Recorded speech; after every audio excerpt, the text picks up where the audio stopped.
What really happened with your host, Mike Rivero, because World War III is a really bad idea. Here is your host, Michael Rivero. And aloha, America. Welcome to our show today. It's Wednesday, June 20th, 2018, getting on toward the end of the month here, coming up on the 4th of July holiday. And we have got a lot of stuff to talk about today. No worries about not having enough talking points. I'm probably not going to get to everything on the list. So let's get right on into it. The phone lines are open, 800-313-9443. Mike is in our control room, ready to answer the phone, put you on the air with your comments and questions. And getting right on into it. It's very obvious that the corporate media and the Democrats are making a big deal over this immigration situation as a distraction from the fallout from the Inspector General's report. So, of course, we're going to open our show talking about the Inspector General's report. And a lot more stuff is coming on out from those hearings and from the report itself. And Trey Gowdy was just stunned, apparently, that James Comey never questioned Hillary Clinton on what her intent was regarding the email server. Now, if you'll remember, back when Comey had that unprecedented press conference where he came on out and said that the FBI was recommending no charges, which, by the way, is not the FBI's job, he said that Hillary Clinton did not intend to do wrong. And now Trey Gowdy is saying, well, how did you know if you never actually asked her?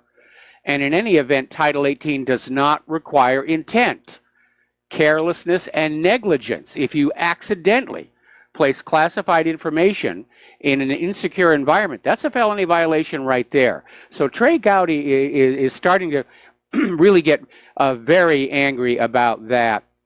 Meanwhile, over at the Department of Justice, apparently Jeff Sessions says he's going to let Rod Rosenstein continue to oversee the Robert Mueller Special Counsel witch hunt, despite the very obvious conflicts of interest and the animosity. That's dereliction of duty. Sessions needs to be fired for the future of this country. He's not up to the job of Attorney General. He's a disgrace. We need somebody in there who will do the job, like Larry Klayman or Judge Janine. And Trump needs to understand right now with the IG report and with this immigration thing already settling down, Trump just pulled the rug out from under them. It's time to put the focus back on that, because this gives Trump the high ground. It gives him the advantage. It gives him the initiative, and he needs to seize it and start. If he's going to drain the swamp, now's a good time to start here. Meanwhile, McCabe is refusing to testify at the Senate Judiciary hearing. He invokes his Fifth Amendment rights after failing to receive an immunity deal from prosecution in exchange for his testimony, which tells us there is something there that is self-incriminating. So, again, the American people really do need to be paying more attention to this than to the immigration controversy, which is being fanned up. And remember, in yesterday's hearings, the Democrats tried to hijack the hearing about the Inspector General's report and say, we need to be talking about immigration. We need to be talking about this. And that's very obviously what they're trying to do. Is get everybody distracted. Look over there. Look over there. You're being conditized again. You know, they're attacking Donald Trump for a policy that goes back to the Bush administration, but they're doing it right now because they don't want you, the American people, realizing just how crooked the FBI and the Department of Justice were in their investigation of Hillary Clinton. And, well, they didn't even investigate Hillary Clinton. They investigated the server itself, which is like investigating a gun, but not the person whose finger was on the trigger. Now, Inspector General Horowitz has confirmed he's investigating whether Strzok's anti-Trump bias impacted the launch of the Russia probe. And once again, we're seeing how the Democrats and the corporate media jumped the gun, because when the IG report came on out, the first thing they said is, oh, there's no bias. There's no bias whatsoever. And all the report really said is, we haven't found any yet. And now we're hearing from Horowitz, they're still looking. They are still looking. Now, we know that Strzok had an anti-Trump bias because of his text with Lisa Page, especially that one where he says, we're going to stop Trump, meaning we're going to stop Trump from getting into the White House, which, by the way, was not in the earlier text message logs given to these Senate committees.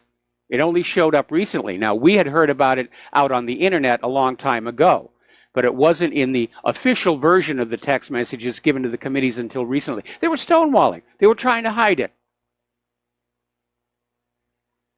And we still have that other issue that came up where apparently that a top-level Clinton campaign operative, Amanda Renteria, and Attorney General Loretta Lynch exchanged highly classified material with each other in 2016.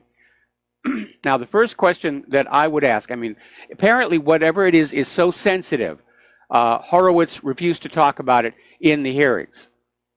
But if it's highly classified, the first question that comes to me is, did Amanda have the necessary security clearances to be seeing that information?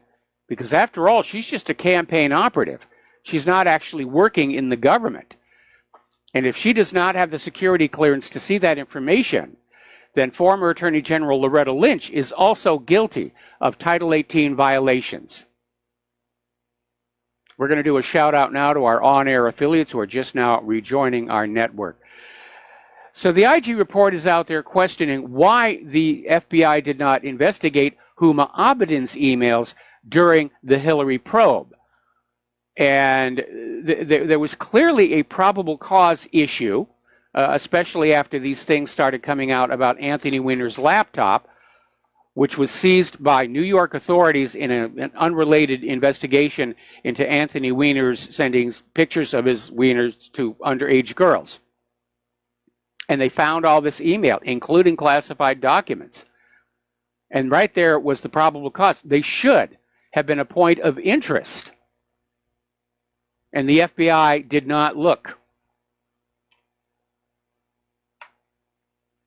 Now, apparently, Horowitz is saying that there are additional anti-Trump text messages from Lisa Page to Andrew McCabe showing an anti-Trump bias that have still been withheld from the public. Just stonewall, stonewall, stonewall, cover up, cover up, cover up, cover up, cover up. Now, another issue that Horowitz is looking into. Remember, we reported how the IG report said that there were certain FBI agents who had leaked information to journalists in exchange for gifts, meals, tickets to sporting events, access to non-public events. These are important little things to a journalist, that last one especially here. But apparently Horowitz is now saying there were over 300 specific incidences of bribes being given to FBI agents by journalists. And he further came on out and said that 2 FBI agents who hated Trump are still working for Robert Mueller. And again, remember, Robert Mueller's entire legal team, his entire staff, are made up of Democrats, Clinton supporters, Clinton donors. It's very obviously not a fair and balanced and objective investigative team. They're all out there with a mission to get Donald Trump any way they can. Now, Representative Mark Meadows has unmasked these 2 unidentified Trump-hating FBI officials that were being referred to as Agent 1 and Agent 2. And one of them is Sally Moyer. The other is Kevin Kleinsmith. And they were also engaged in a romantic relationship like Strzok and Page. A lot of nookie going on over there in the FBI building, it looks like. In the case of Sally and Kevin, they did wind up getting married. So good for them, and congratulations to the newlyweds. But they still hate Donald Trump, and they're still working for Robert Mueller's investigation. Now, speaking of the FBI, Director Christopher Wray, when he testified to the Senate Judiciary Committee, came on out and said that Robert Mueller's investigation is not a witch hunt. So here we have yet another FBI director who is part of the cover-up. And it looks like both the Department of Justice and the FBI are simply handed off from one protector of the deep state to the next, to the next, to the next, to the next. And it's probably been decades since we've had an attorney general or a director of the FBI who were actually doing the job they're supposed to be doing.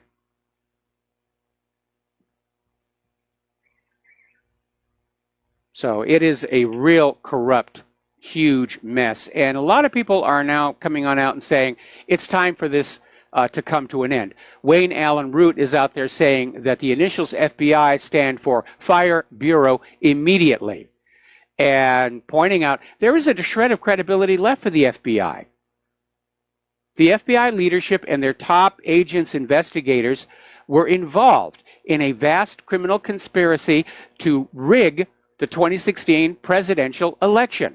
These aren't guesses or opinions. These are facts gleaned from these text messages sent by these FBI employees.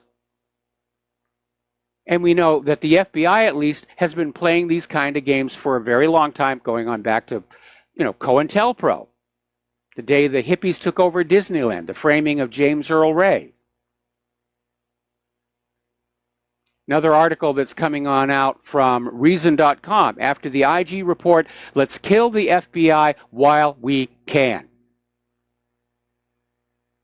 So word is getting on out there to the public, and the public is starting to basically say, yeah, these agencies do not serve the American people. They should be shut down. They're a waste of taxpayer funds. And I'm sorry for all those lower level employees at the Department of Justice and the FBI who are not part of the criminal conspiracy, but you have to bear some of the responsibility for this, for not standing up and blowing the whistle. Your silence made you complicit. You're an accessory after the fact. When I first started doing my website almost a quarter of a century ago, I really thought that the wrongdoing I was discovering was confined to a very, very few people, and that our government was filled mostly with honorable individuals who really wanted to do a good job and serve the American people and serve the Republic. And I kept waiting for some of the other people in these agencies to stand up and say, we're going in the wrong direction. And sadly, it never happened. And we know now, looking back, that anybody in any one of these agencies not willing to go along with the conspiracies against our republic is ejected, gotten rid of. So it's time to pull the plug on both the Department of Justice and the FBI. If they're not going to do the job they're supposed to be doing, if they're in fact criminals themselves, it's time for them to go. Now, Trump's campaign manager for the 2020 campaign, Brad Perscale, has called for the firing of Attorney General Jeff Sessions and the ending of the Mueller investigation. And he's basically saying you can't obstruct something that was phony against you. And the IG report gives President Trump the truth to end it all. He's right about this. The IG report exonerates Donald Trump on the issue of firing James Comey. The IG report makes it very clear Comey was not doing his job properly. They're trying to pass it off as being insubordinate, like that's no big deal. But the reality is, when he went on TV, and he actually went down the list of felony Title 18 violations committed by Hillary Clinton, and then says, we at the FBI recommend no charges be brought because she didn't intend to do anything wrong. That's not his job. In fact, he was usurping the job of the Attorney General. Of course, she had already signaled she was just going to go along with, any way that was going to get Hillary Clinton off the hook, as she had privately told the Hillary Clinton campaign. She was not going to let the FBI get too close to Hillary Clinton. So they really are all crooks over there. So there's another story coming out of the Wall Street Journal, no less, saying that we're starting to see the showdown between the Justice Department and Congress. And I'm certainly hoping that Congress is up to it. But we're starting to hear talk about in the impeachment of Rod Rosenstein, not the firing of, just outright impeach him. Congress has that right. Impeachment is not just for the president or the vice president. It is for any official that is caught engaging in unethical, immoral, criminal behavior. And if Jeff Sessions is not going to fire Rod Rosenstein, then Congress needs to do its duty and get him out of there. All right, let's take a phone call. Andy in Texas, aloha. Welcome to the show. What's on your mind? Well, hey, Mike, let's look for a minute. You said there's not a shred of confidence in this. There's not a shred of confidence in the entire U.S. government. That's true. This is a failure. These people have taken us from one point to another point, and they take forever to get to the end of something. Look at the Mueller investigation. Look at the Clinton investigation. All of this is just a disguise. This is far too fast for the American people. But look at how they can jump into a courtroom and use their Bill of Rights to save their behind. But you go to a courtroom and jump in there and try to save your butt with your Bill of Rights, and guess what happens to you? So, yeah, I've read stories where judges will literally say the Constitution does not apply in this courtroom. At which point my response would be, commercial code courtroom. Yeah, my response would be, well, if the Constitution does not apply in this courtroom, then from where does this court get its authority over me? But it is a mess here, and I know you're very disappointed, and I hear your pessimism every time that you call on in. But the whole point of this exercise of what we're doing here at Republic Broadcasting is to educate the American people as to the reality of what their government is. And we're winning on that one. We're winning the war for the minds of America. Polls are showing that confidence and trust in the U.S. government is at an all-time low. But we as American people have to stand up a little bit more and voice our opinions, because my understanding is that this country was built on the Bill of Rights and the Constitution, and that's what I learned a little bit of that in high school, and I realize now that they purposely kept that out of my high school curriculum because they didn't want me to know my rights. I'm a better slave if I don't know my rights. And my kids, I've got a kid 27 down to 18. They didn't learn nothing about the Constitution in these Common Core schools that I had to put them through. And I apologize to my kids. I apologize to them all the time for putting them through Common Core. I should have homeschooled them. But they've got to live in this post-constitutional country in which they get to watch these people on TV who can use what they were told the Constitution is for their benefit, but we can't use it for our benefit. We're really past the breaking point here. We really are. I think we're headed to the breaking point. Really, I think we're headed to a Soviet Union-style collapse of the federal government, probably be triggered by an economic collapse, which is being accelerated by the trade wars, and we're just going to have to ride it out. And then after that, it'll be time for the American people to stand up and basically kick out the existing political establishment and the money junkies and basically reset the country and go back to that Constitution and, in my opinion, the first 13 amendments and just go from there and get everybody, to stop whining and thinking that the government owes them anything and go back to a nation of self-reliant people who are able to build a new nation rather than waiting for somebody else to just, give it to them after taking it from somebody else.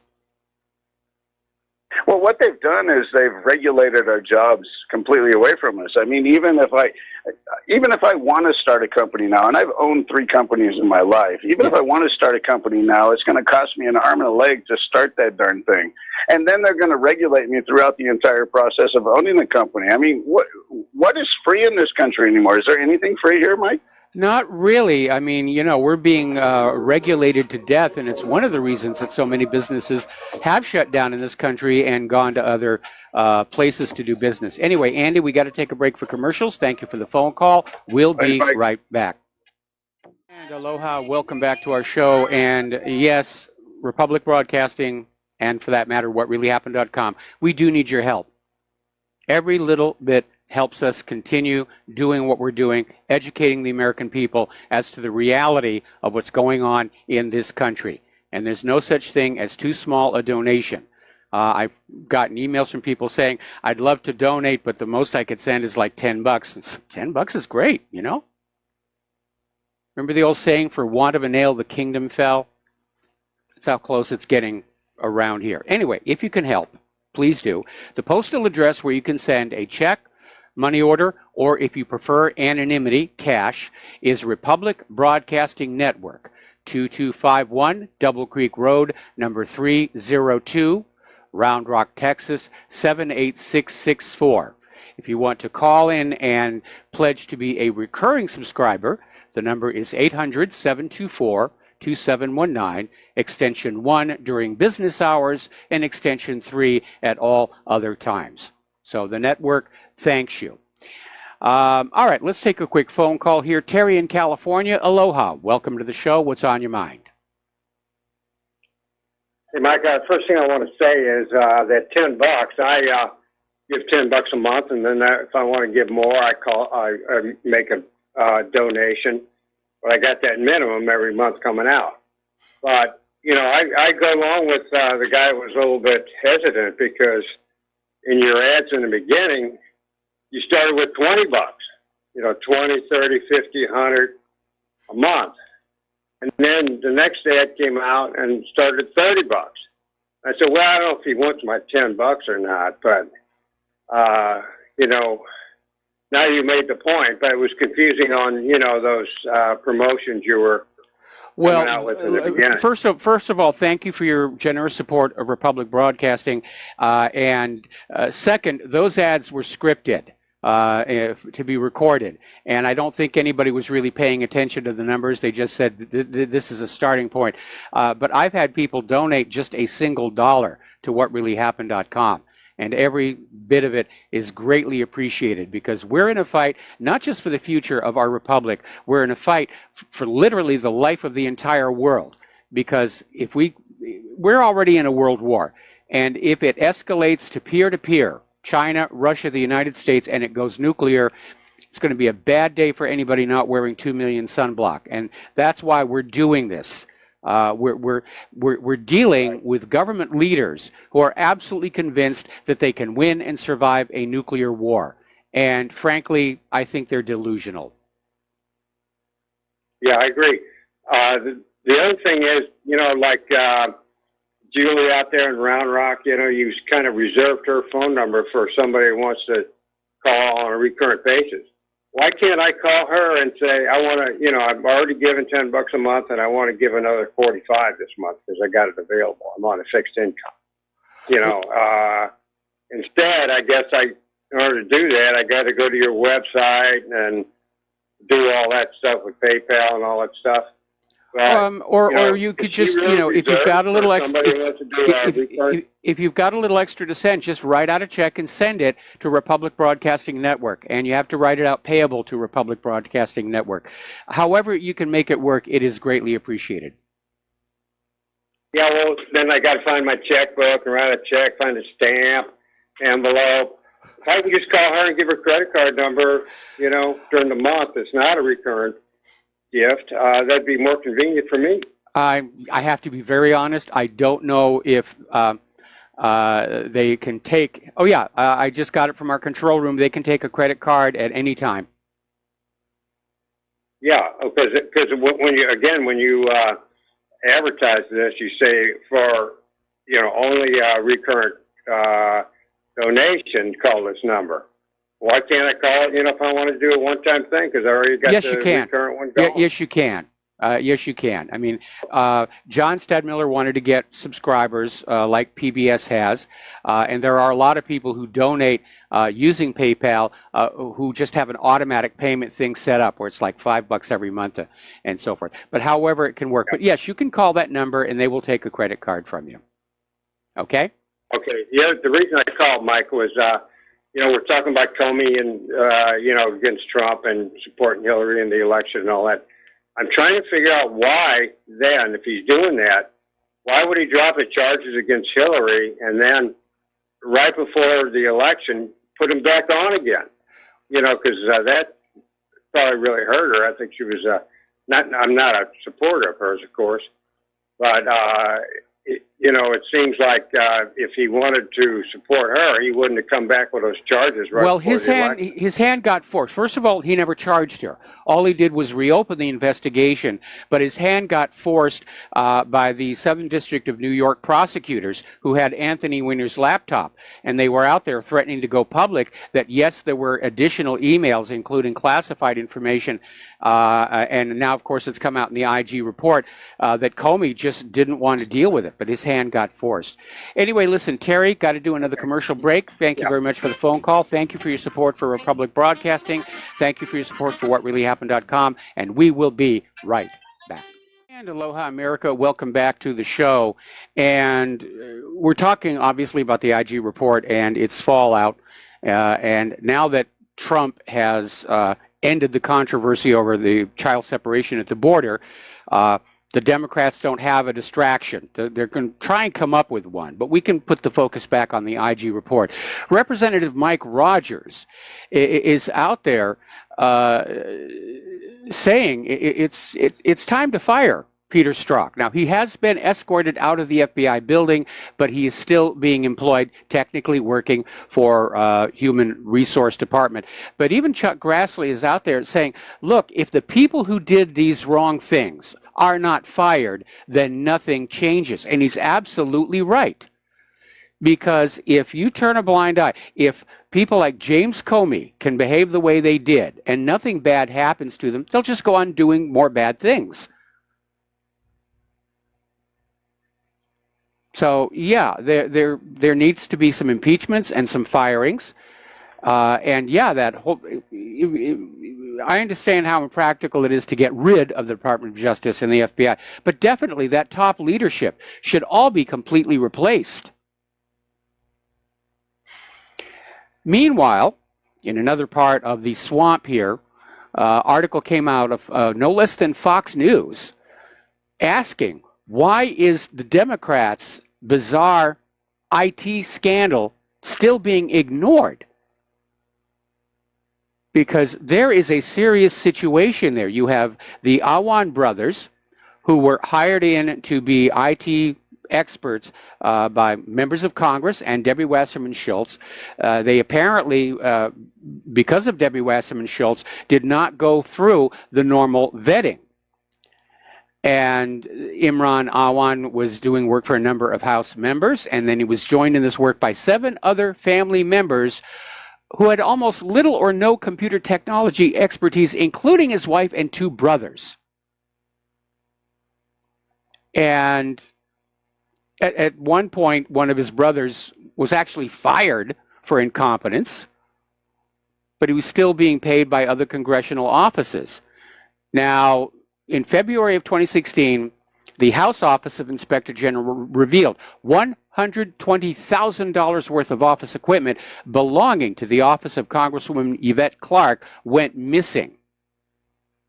And at that time, Imran's brother, Abid Awan, worked for Representative Clarke in an IT capacity and was thought to be involved in the equipment's disappearance. Now, don't forget, when Imran Awan was getting ready to leave the country, his neighbor just noticed that the trash bins were just filled with all of these computer components, hard drives, and all sorts of stuff that were clearly stamped as property of the U.S. government.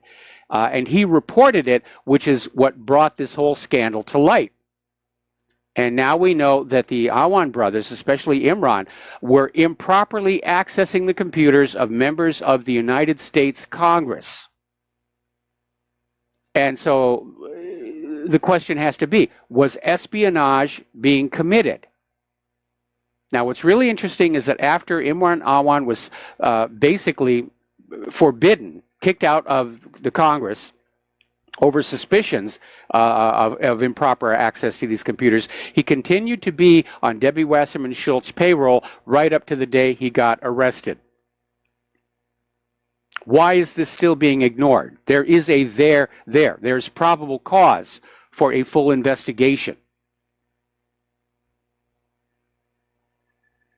But if I am correct in my theory, that Hillary Clinton was replaying the 1996 Chinagate scandal using her private email server with weaker security than Ashley Madison to sell U.S. secrets to foreign interests, and using her charitable, and I use that word loosely, foundation to collect and launder the money. Then the next question is, were they working together, or was it two separate espionage operations going on inside the United States government? And if so, where the heck was the FBI, which is supposed to have counterintelligence as one of its major responsibilities?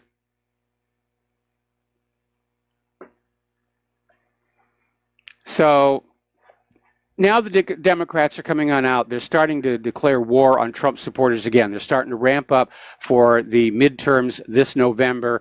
And they're going back to something that they were using in 2016, how Trump supporters are part of a cult. They're members of a cult. And they're not rational people. They didn't vote for Trump because they actually thought he was better. They're part of a cult.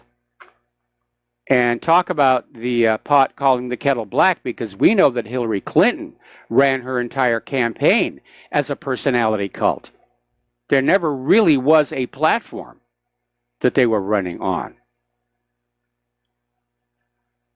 But the main takeaway from the IG report, and this is something I hope you will all share with all your friends, the IG report makes it clear there was never a proper investigation of Hillary Clinton and her email server. They didn't even investigate Hillary herself. It was just the email server. That's in the IG report. So there's never been a proper investigation into why and how Hillary was using this private email server and whether or not it was being used for espionage. Remember, the hacker Guccifer, who broke into her server and said it was actually very easy to do, saw there were at least 10 other foreign IPs logged in going through the documents on that server. So if we have not had a full and proper investigation into Hillary Clinton and her email server, it's time for the American public to start demanding one. All right, turning on over to the war zones. The Syrian army is attacking militants in Daraa province yet again, near the village of Busar al-Harir, northeast of the southern Syrian city of Daraa. And clashes continued until early this morning. No major advance was carried out by the Syrian Arab army and its allies. And pro-government sources are saying this development is actually a trial balloon. In other words, they're trying to feel out ISIS and Al-Qaeda's defenses and where they're going to go from there. But on the same day, Russian presidential envoy for Syria, Alexander Lavrentiev, said that there are still notable numbers of ISIS and Hayat Tahrir al-Sham militants in southern Syria. And then the announcement came following a meeting including representatives of Turkey, Iran, and Russia on the de-escalation zones agreement. And it's another indication that the Russian, Iranian, Syrian bloc is not going to tolerate the presence of these groups in the war-torn country. Nor should they. They're terrorists, or at least that's what we've all been told. Can you imagine somebody saying, okay, we've got ISIS living out there in Colorado. Let's just let them have that part of the country and leave them alone. That would be utterly ridiculous. Now, apparently the Syrian city Swida has been shelled by the Syrian opposition factions. This is the first time they've been hit with artillery since 2015. But apparently there were no casualties. Mostly just building damage. And Israel managed to lose one of their surveillance drones patrolling the northern border, and it fell in Syria. And I imagine the Syrians are going to grab it and reverse engineer it. It's one of their Skylark drones. It's a very small, very lightweight surveillance drone. It's not weaponized. But Syria may reverse engineer it in order to figure out ways to jam it or bring it down. Now, despite the U.S. Senate voting to block the sale of the F-35 to Turkey, apparently Turkey is expecting the U.S. will deliver at least the first batch of fighters on June 21st. They were already apparently on the way. And of course, the ships could be ordered to turn back. But Turkey is out there saying they expect the planes to be delivered. We'll see if that actually happens. All right, we're going to take a phone call. Peter in Los Angeles, aloha. Welcome to the show. What's on your mind? Hey, Mike, wanted to just comment on something that you were talking about earlier about the, quote, investigations and all that. Yes. And how, and remind everybody that they didn't even look at Hillary's server. It never was even looked at. The whole thing revolved around that. It didn't even look at it. And of course, Hillary was not put under oath. And she was never even put under oath, never had to testify. And everybody around her was given immunity. All the direct reports were given immunity. Yes. So, and Mike, it's very reminiscent to the way after 9/11, when they did the 9/11 investigation and commission report, and where Cheney and Bush were not under oath and testified together. Remember, on the buddy system. Yes. Remember, but that's the way it works. Nothing ever happens. Nothing ever will. These people are above the law. This whole system's got to go. I think this whole system is self-destructing. And the main reason that's happening is because the American people are now awake and seeing the real nature of the government. All that propaganda that we got fed in grade school, we're all realizing. We're looking back on it and saying, what a load of bovine excrement we were being fed about our nation and our government. And we know that now. And if you have a government that has lost the trust and beyond that, the obedience of their general population, that's a government that's definitely headed for a major fall, especially when you bring in just how fragile the economy is right now and how overstretched we are militarily around the globe. Yeah, it's like, remember, the Gettysburg Address, of the people, by the people, for the people. Yes. It's of the billionaires in Israel, for the billionaires in Israel, by the, that's what it is. Yeah. And it's the billionaires over everything. And eventually, everything comes around to what they want. And the government's for sale, and the government's just to exercise their will.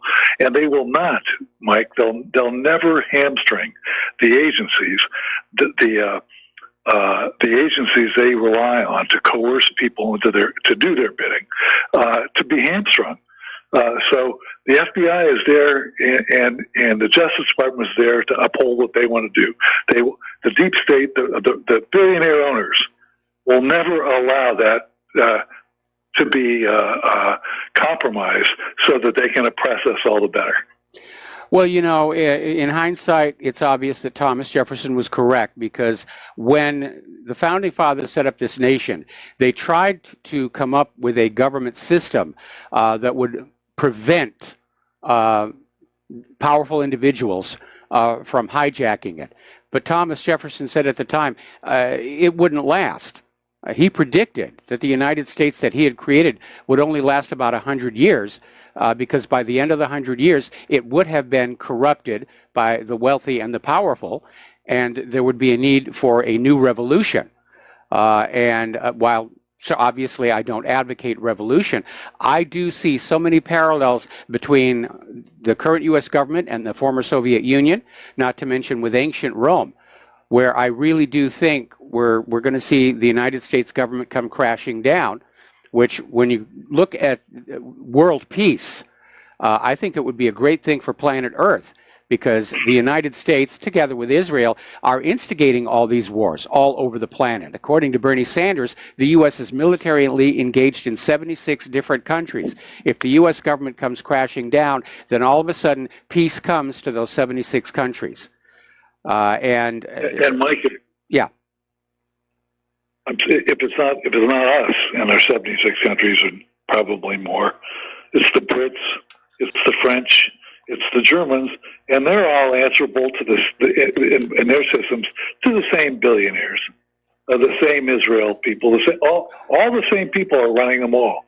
Can't even dock a boat in Paris. You're assuming that a collapse here in the United States of America would stay here in the United States of America, and I don't see that happening because of globalism. I mean, if you look back at how the 2008 mortgage-backed security meltdown wrecked Wall Street, it spread to Europe because of economic globalism, and some of those European banks almost got taken down. And in their rush to create a global society, they've created a political climate that could lead to a global revolution, because I'm sure that the people in these other countries like Britain and France are also aware how their nations have been hijacked by the ultra-rich. And as we saw back in France, there comes a point where people just say, enough is enough. These lords don't really need that much money, and certainly to the point of starving the general population. So I really don't see things continuing the way they are for much longer. I wish I knew when it was going to happen, and frankly, I'm a little surprised it hasn't happened already. But we're definitely getting close.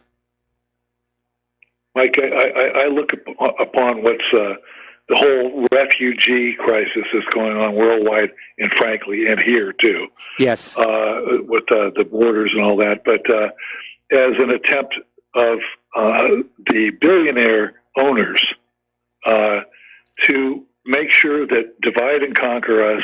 If they bring them in, they win some allies for the government, which of course they control. And it's just a way to dilute the power of the people who actually live in these countries to stand up against the billionaires. You're absolutely right. I mean, we know the Democrats want the illegal immigrants to come into this country because they're going to sign them up to vote, even though that is also illegal, to try and sway the election their way. Again, the American people are waking up to what's going on. As far as the refugee crisis in Europe, we're going to be talking about that a little bit later in the show. We could be watching the beginning of the end of the EU experiment. And all of George Soros' money is not going to be able to stop it if the general populations are saying, we've had it with being part of the EU, we've had it with being part of this refugee experiment. And it's like the people in Great Britain are getting very angry that despite their vote for Brexit, their own government, much of their own government, is still trying to sell them out to the globalists. Anyway, Peter, we got to let you go. Got to take another break for commercials, and we will be right back. And aloha, America. Welcome back to our show. We're going to go right to the telephones to Mark in Georgia. Aloha, Mark. Welcome to the show. What's on your mind? Did you get my email, or did you have a chance to review it? It turns out this thing with Tommy Robinson, that I get the impression that this arrest and the hasty trial without proper arrest, that's part of the political theatrics to make people get all bent out of shape about, oh, look what they did to this poor guy. The English Defense League is being heavily funded by the Rothschilds, and they tried to, I know I got his name on something here, but he was a member of the British Nationalist Party, and he basically went on record that basically they offered him a bunch of money for two conditions. You can't criticize the bankers, you can't criticize Israel. And he said, I'm going to criticize whoever I deem worthy of criticism, and he refused the money. And apparently Tommy Robinson is not his name, and he was basically prosecuted for fraud regarding a passport and some mortgage fraud. And he was involved with the Rothschilds on that one. Of course, the Rothschilds themselves don't go to jail. They get other people to go to jail for them, right? By the way, it's pronounced Rothschilds. Rothschild. Oh, okay. Thank you. But like I say, did you get a chance to review that email I sent you, or no? I did get it, and I did look through it. But at this point, Tommy Robinson is kind of low down on my list of priorities. I mean, I covered the story when it first happened. I understand. And, you know, again, the wars and the Inspector General report and the political corruption are taking priority. And as I said at the top of the show, I've got more talking points than I'm ever going to get through on today's program. I understand. That's fine. I can't cover everything, and Tommy Robinson's just not a priority. Right, but you do appreciate that this thing about his being arrested and put in jail, and then they're reporting that the jail he's in is in 70% Muslim population. Well, that turned out to be that's fake news. That's fake news. Exactly. That's been discredited. Exactly. Yeah. Yes, and so that's the thing is that this whole thing looks like as far as I know, he's over in Club Med, you know, having drinks with hot women, you know, while they're making all this theatrics go on, because we don't really know where he is right now. All we know is that he apparently wrote some kind of letter, but as you say, there's bigger fish to fry at this point. Yeah. And I appreciate your concern on that point. All right. But, yeah, the corruption mainly has to do with this banking system that we have now, right? Well, the entire banking system is corrupt, and I don't know if you're watching on YouTube, but I'm wearing a T-shirt sent in by a listener that says, Jesse James was right, the bankers are the real outlaws. Really? So yes. You have is that on your What Really Happened website where I can get the link to your YouTube where you go on live on YouTube right every day? It's right up at the top. Anyway, I got to let you go. We got to do station identification, and we'll be back after these few words. And aloha, America. Welcome back to our show here. And if you watched Donald Trump's presser this morning, where he was talking about signing the executive order over the separation of children from families, something very weird kind of happened on ABC's feed. Because right in the middle of it, that little lower third, the chyron, came up with a banner headline, Manafort pleads guilty to 5 charges of manslaughter. And it wasn't up there for very long, but of course, Manafort has not, in fact, pled guilty to 5 charges of manslaughter. He has not been charged with manslaughter. And ABC has tweeted out an apology and say they're investigating to find out what happened. Well, I would say that somebody with a political bias at ABC just decided to sneak that in there and get some fake news going. But that's very unprofessional. And maybe it's my bias coming out of having worked in the entertainment industry and having actually worked for ABC briefly during that time. It's unprofessional to do things like that. And it seems like with all the political corruption coming out of our capital, it's starting to impact the rest of the country. There's an old saying that a fish rots from the head. And another way of putting it is that any hierarchical structure, whether it's a corporation or an entire nation, will eventually inherit the morals and manners and behavior of those at the very top.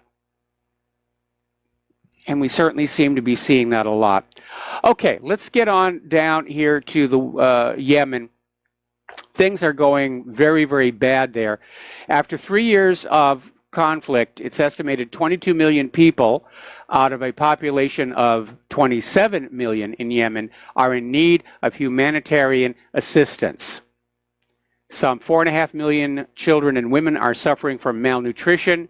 2.9 million people are internally displaced. This is a humanitarian catastrophe by any measure. And still, Great Britain and the United States and Saudi Arabia continue to pound on them because they won't accept their internationally approved government. Now, the corporate media likes to call them the Houthi rebels. They're not rebels. The Houthi are the government of Yemen. They were the government of Yemen before the U.S. went in several years ago and did an intervention and brought down the legitimate Yemeni government and put in puppet rulers.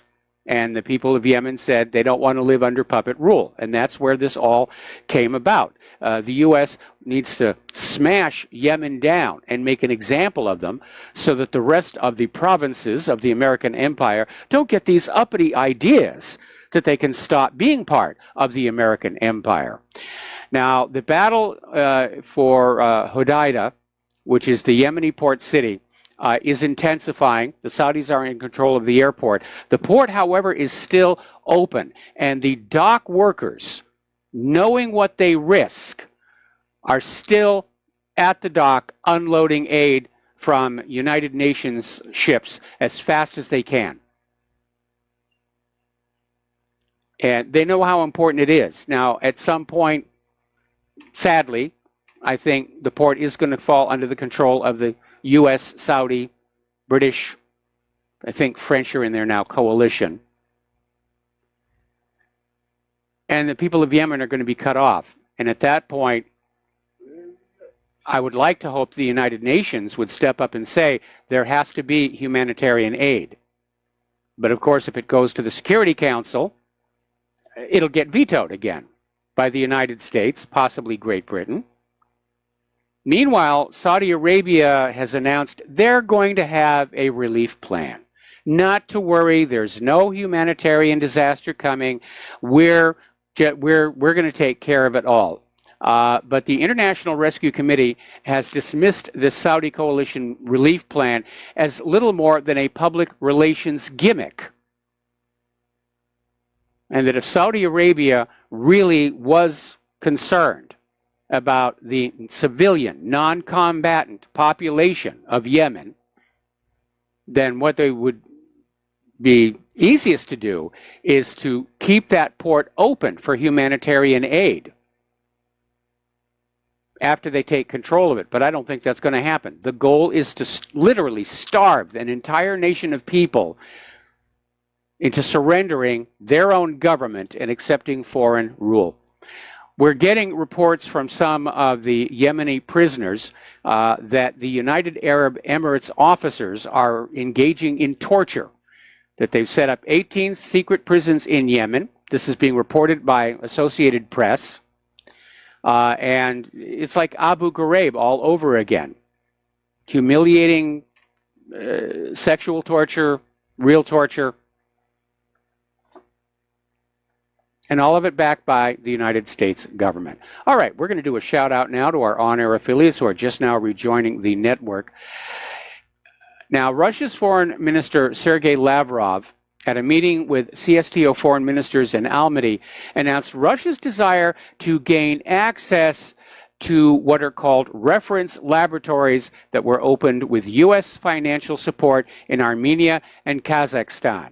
What he's talking about are laboratories producing biological weapons. And Lavrov basically quoted the publication Kommersant. Our special services and scientists are tense with the appearance of these laboratories. They do not rule out this can somehow be later used against us. And there's a valid concern. As you know, biological weapons were banned by international treaty. The United States still hasn't destroyed their stockpiles. There's reason to think that the massive cholera outbreak going on in Yemen is a biological attack. And it wouldn't be the first time that cholera is used as a biological weapon. When Japan was going into China prior to World War II, they were throwing cholera in all the wells of all the villages they passed.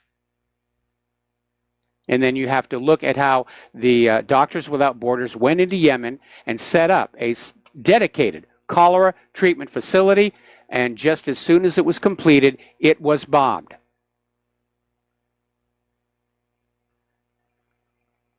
Down in Israel, there's been more bombings by Israel in Gaza. They hit 9 targets in Gaza, insisting that they're only targeting Hamas infrastructure. But in a place packed that tightly, you can't avoid hitting civilians. And it's not like Israel has ever demonstrated a concern about not hitting civilians, especially if you remember the Bloody Monday massacre, where those Israeli snipers in fortified positions were shooting at civilian non-combatants with these butterfly bullets that are designed to inflict maximum damage.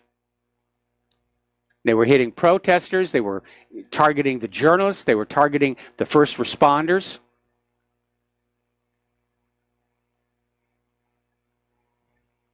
Israel is now looking at a law that would allow the seizure of Christian properties.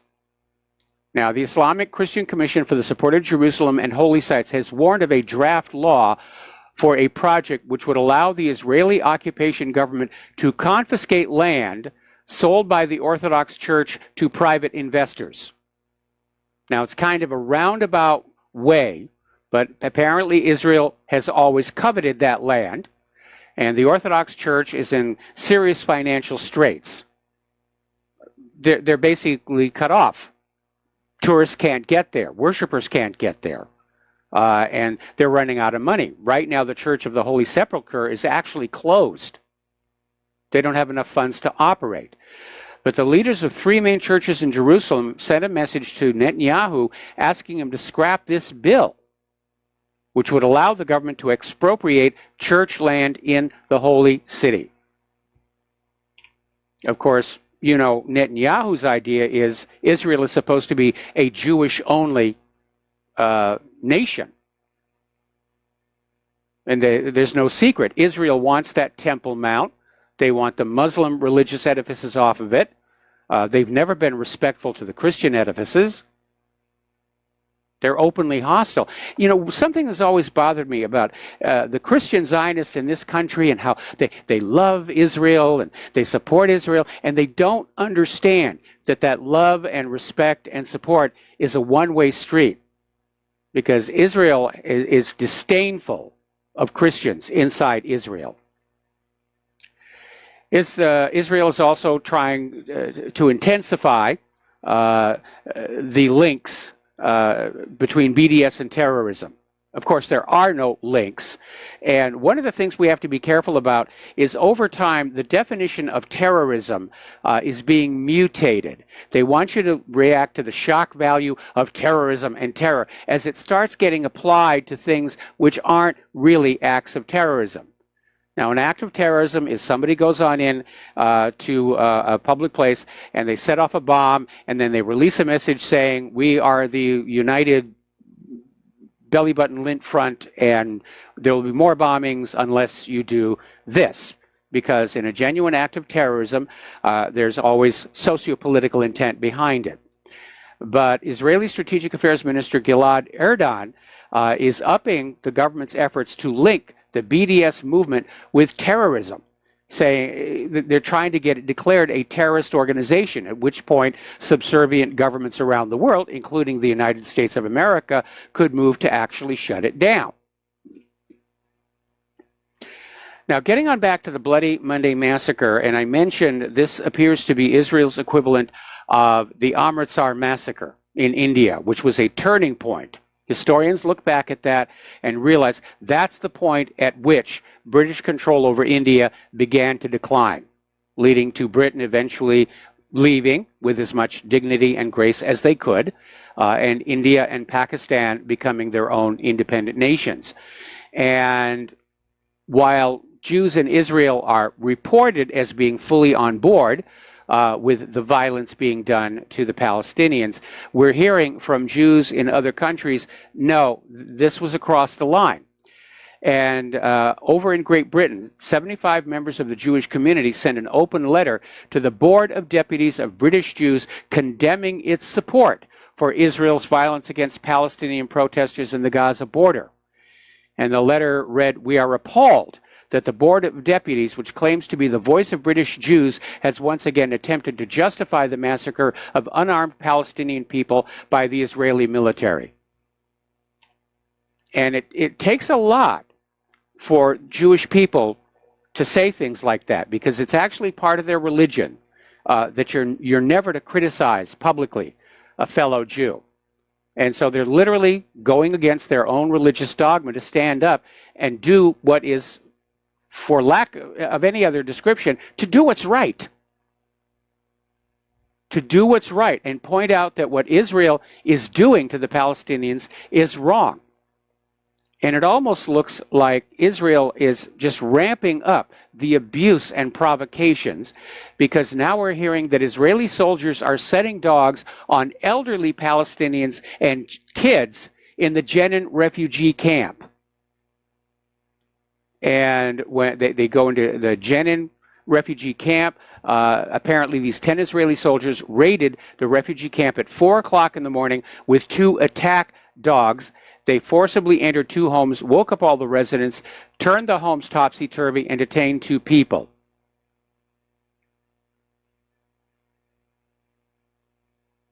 Now, there's another story that has come on out, this one from the Middle East Monitor, where Israeli forces are now demanding the residents of the Tel Ramudi neighborhood in Hebron to strip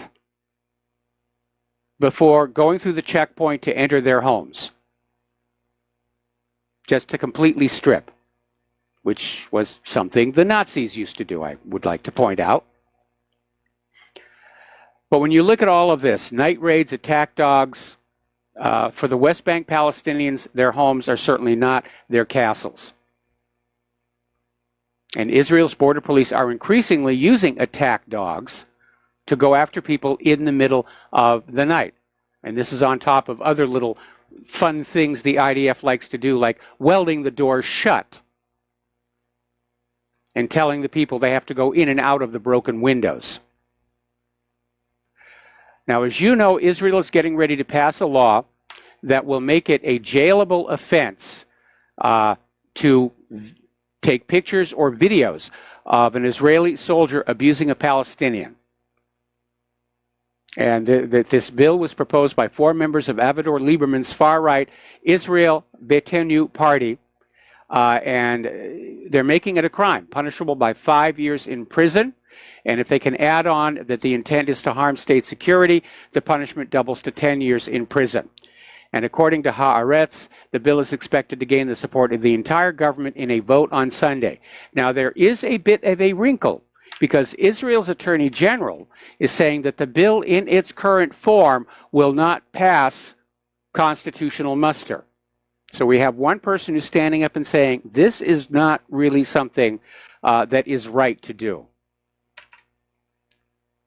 But Israel apparently is panicking. They've got a PR disaster on their hands. I mean, Israel has been abusing the Palestinians for decades, but they got away with it because the rest of the world got a highly sanitized, filtered, manufactured image of poor, helpless Israel and those evil, mean Palestinians. And they worked hard to maintain that illusion, and that illusion is now gone. And Israel doesn't want to change their behavior. That would be tantamount to admitting that what they were doing was wrong, and Israel never admits that they do something that's wrong. So now they're trying to basically get control of the information. They want to basically bring down, if you will, a video curtain around Gaza and the West Bank, so that the corporate media can go back to selling the idea of poor, helpless Israel under existential threat from those mean, evil Palestinians. But the situation has reached a point where the Secretary General of the United Nations, Antonio Guterres, is saying this escalation of violence in Gaza is bringing Israel and Gaza to the brink of war. Now, that would be a bad thing because Gaza would certainly lose it. And in fact, it may be that Israel wants there to be a war if they can figure out a way to make it look like it's the Palestinians' fault.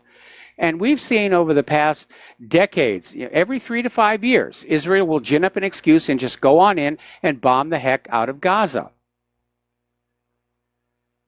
Now, Guterres came on out and said that Israel's military has a responsibility to exercise maximum restraint, and that such violence, as we've seen, should only be a last resort if Israel is actually being threatened, which Israel's trying to claim, that the Palestinians along the fence, they're there with Hamas, they're going to rush the fence and kidnap Israeli soldiers. And no, the videos show they were out there with banners protesting for their right of return, which was guaranteed to them by the United Nations and agreed to by Israel as a condition of its membership in the United Nations.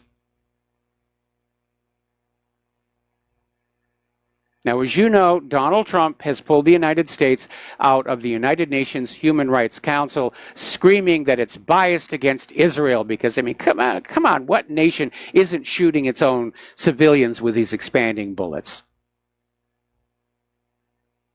And the rest of the world has absolutely condemned the United States for this. The EU has condemned the United States for pulling out of the Human Rights Council. China's condemned it. And I want to point out this utter hypocrisy here, because when the U.S. first went into Syria, they said the reason we have to go on in there is that Bashar al-Assad is killing his own people. He's killing civilians in his own country. And they've used that excuse other places. They used it in Iraq. And yet here we have Israel, where the government is killing their own civilians with these illegal bullets. And the U.S. response is, well, it's no big deal. You know, how dare the Human Rights Council make a big issue out of this? I mean, it's just not really a big deal. It's not worth talking about. But it certainly will end the United States' image as a champion of human rights around the world. We'll be right back. And aloha, America. Welcome back to our show here. So let's talk about the economic news, because along with the very real wars all over the globe, there is an economic war, a trade war, that is rapidly escalating. And the main theater of operation, if you will, is China. And as one side will do tariffs and then the other side responds, and then Trump adds more, and then China adds more. And it is escalating. And as a result, we've had rather rough times on the stock market. People are getting very nervous and very scared. The Dow ended in the red again today, not by that much, but it's still, I think, like the 7th consecutive day of drops here. China is cutting their U.S. investments by 92% because of the trade war. And Chinese investments totaled $1.8 billion from January through May, representing a 92% drop against the same period a year ago. That's the lowest level in 7 years. Now, one of the things that was operating here is that China was obviously making a huge amount of money off the American consumer, and then they would take that money and come back, and they would make investments in the United States, in equities, real estate. But now they're pulling that out. And that may be one of the reasons why the stock markets are not doing well, along with investor nervousness here. Now, analysts are warning, in fact, one analyst, Nikita Maslenikov, is saying that a full-on trade war with China could push the United States into a recession as early as next year. That's absolutely right here. It's absolutely right. Meanwhile, you've got the Federal Reserve is basically trying to get inflation going again, to get the money out there again. And at one time, the Federal Reserve's mandate was to maintain stable prices and fight inflation. But it's evolved to a situation where the Fed and all other central bankers basically want there to be a little bit of inflation because it drives prices up. And mostly what it does is it brings up the amount of borrowing and they make more money. But according to this article that came on out from AntoniusAquinas.com, the Fed's inflation target is impoverishing American workers.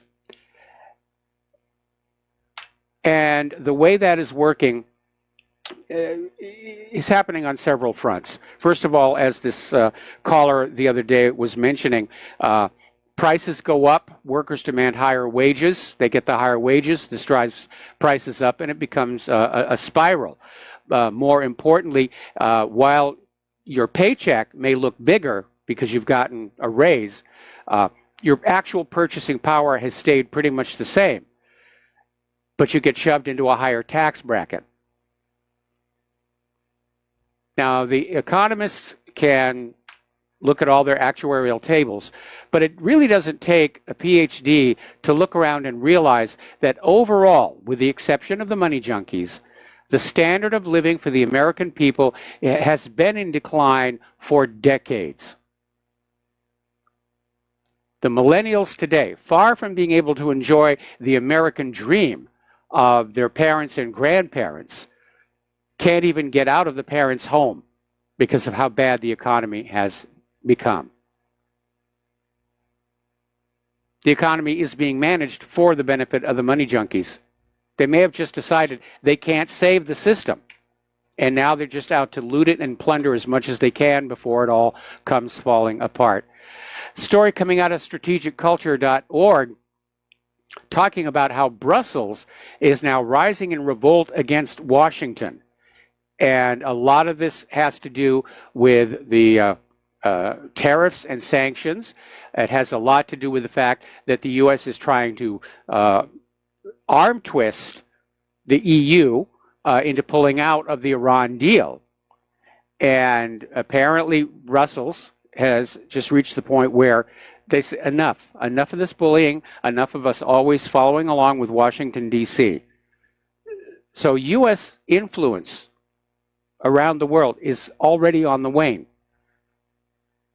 And maybe that's the reason why U.S. foreign policy has devolved into this bullying attitude. Do what we say or bad things will happen to you. No more negotiation, no more diplomacy, just basically thumping the chest and going on out and saying, we still have the world's mightiest military, at least in terms of the nuclear arsenal, so we're still king of the hill. But we're seeing countries all over the world straining at the leash, as it were. And that's another indicator of a potential Soviet-style collapse of the U.S. government. Because the same thing was happening in ancient Rome. The provinces started pulling away. We'll be right back. And Aloha America, welcome back to the show. And Fox News is actually running the story about how Representative Mark Meadows is suggesting or says that there are indications that some of the FBI's FD 302 forms were altered or tampered with during the Hillary email server investigation. Now, for those of you who are not familiar with the term, the FD 302 is an FBI agent's handwritten summary of an interview with a witness. And it's basically what the FBI agent thinks was said and thinks was done. And in a lot of cases, that may be the only record of an interview. They don't automatically tape record things, which is weird. If you think about journalists, unless somebody is really off the record, they'll have a tape recording to make sure that they get it right, but not the FBI. So Meadows is now saying that he thinks some of the FD 302s from interviews related to the investigation into the server may have been altered. So bit by bit, this is coming on out. All right, so let's get on back to the economic news.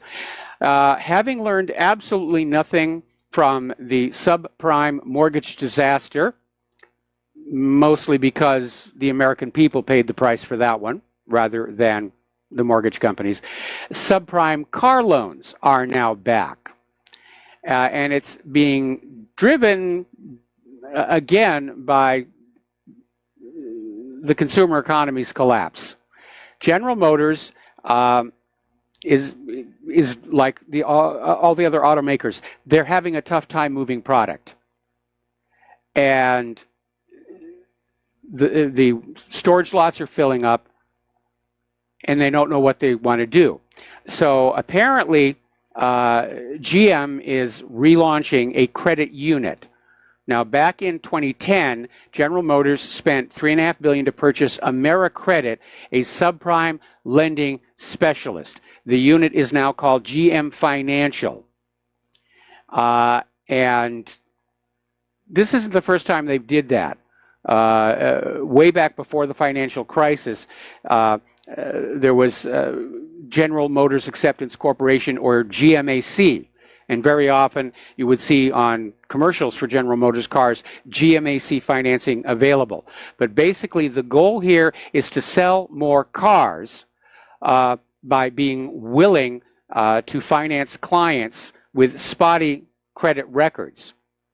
And of course the issue with that is that if those loans start to default, somebody somewhere is going to eat that.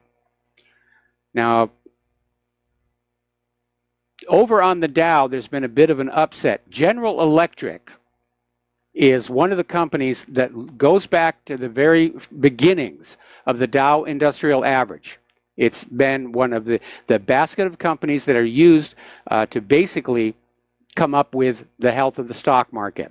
And over the years, companies have come and companies have gone. GE has always been there. Not anymore. GE is now being removed from the Dow Industrial Average and replaced with Walgreens. Now, obviously, it is in the interest of the Dow Jones Industrial Average to have companies that are doing really well to try and get that number back up there. But for General Electric to be taken off that is significant. Another icon falling behind the way. Starbucks, otherwise known as the world's biggest public toilet, their stock tumbled. They've announced 150 store closures. Remember back in the days when there was the running joke, a Starbucks on every corner, where you'd be in the middle of a city and there'd be a Starbucks on one corner of an intersection and you'd turn around and there'd be another Starbucks. Well, not anymore. That is going away. And whether it is because of the bad press or the recent issue with homeless coming on in and just hanging out, or the fact that ordinary consumers can no longer spend $5 on a cup of coffee. But Starbucks is now in serious, serious trouble. India has joined an international group that are dumping US dollars in the oil trade in order to bypass the US sanctions. And apparently, Washington, D.C., on top of being arrogant, on top of being a bully, they miscalculated. They're still living in a world where everybody is having to go through the dollar somewhere. And if you go through the dollar, you are therefore wide open to be sanctioned by the U.S. government through the SWIFT system. But some very wise and prudent people in other countries have been setting up parallel systems. And by simply not using the U.S. dollar, the sanctions can't be enforced anymore.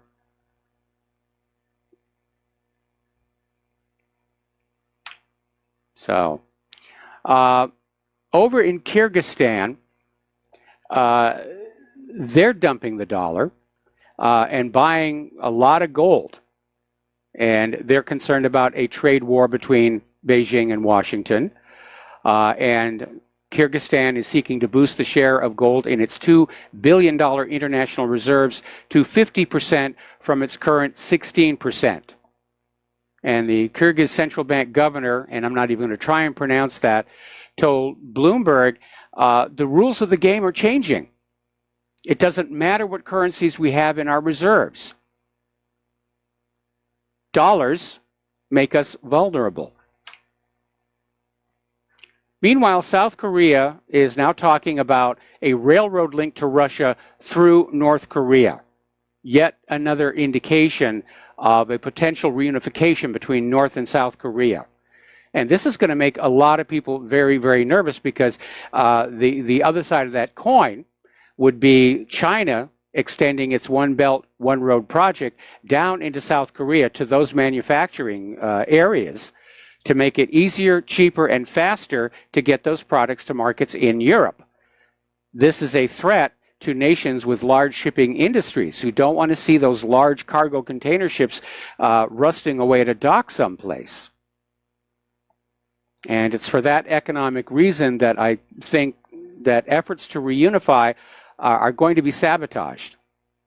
as they were about 6 years ago when the Koreas were talking reunification. So let's talk about migration. Let's talk about refugees. There's a lot going on there.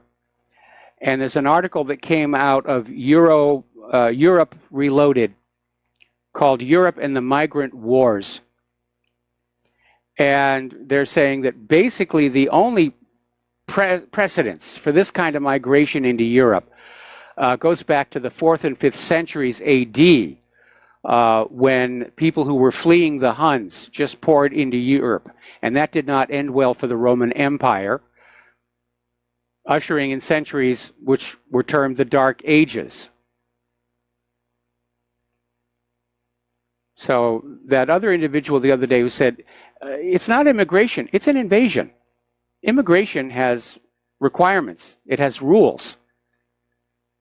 What we're seeing now literally is a refugee invasion of Europe and the United States. And unfortunately, it's being encouraged by politicians who see this as necessary to hang on to power, like the Democrats, or to bring about the one world government.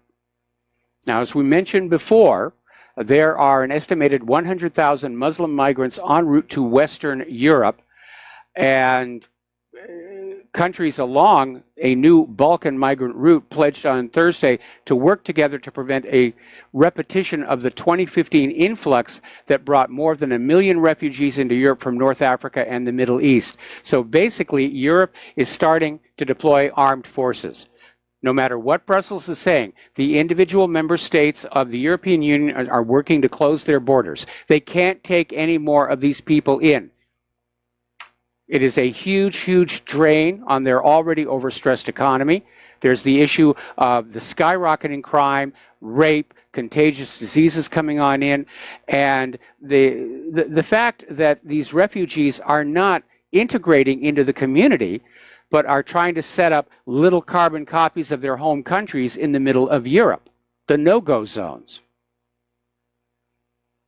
Now, up in Sweden, which has been accepting huge amounts of refugees, very liberal, fully on board with the liberal agenda and the one world government, they're starting to falter as well, because there is a political party, the Sweden Democrats, that are far right, despite the name Democrats. They're anti-immigrant. They're starting to call for a referendum on EU membership. So now we've got a Swexit. Jimmy Åkesson, 39, branded the EU's large web of corruption and said Sweden should hold a referendum after the general elections this September.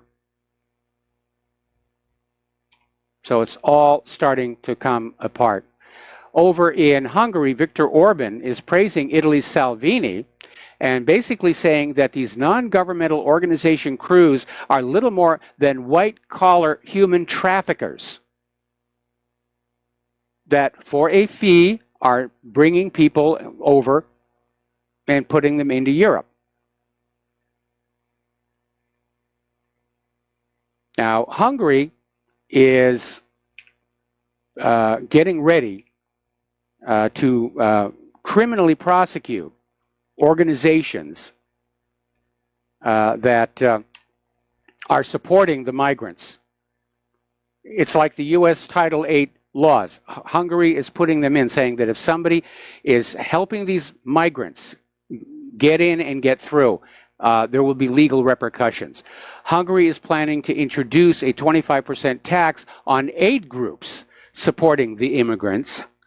And even more draconian, Hungary has now approved their Stop Soros law, named for George Soros. And this is the law that is criminalizing aid to illegal migrants.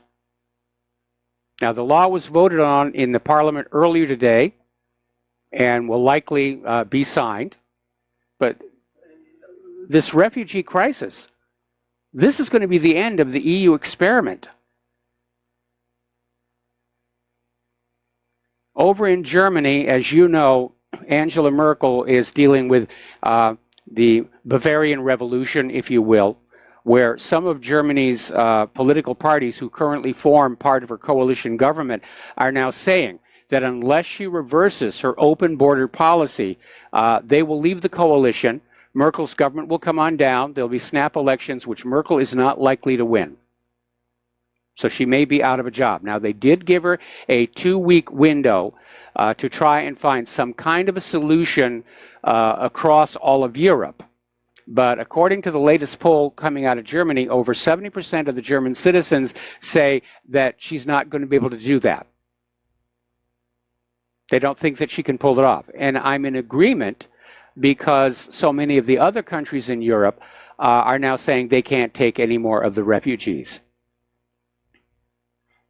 Over in Italy, as you know, they just had a populist, Eurosceptic, anti-immigrant government come into power. And apparently much of the support for that is coming from the younger Italians. Apparently the youth are now becoming populists, at least in Europe.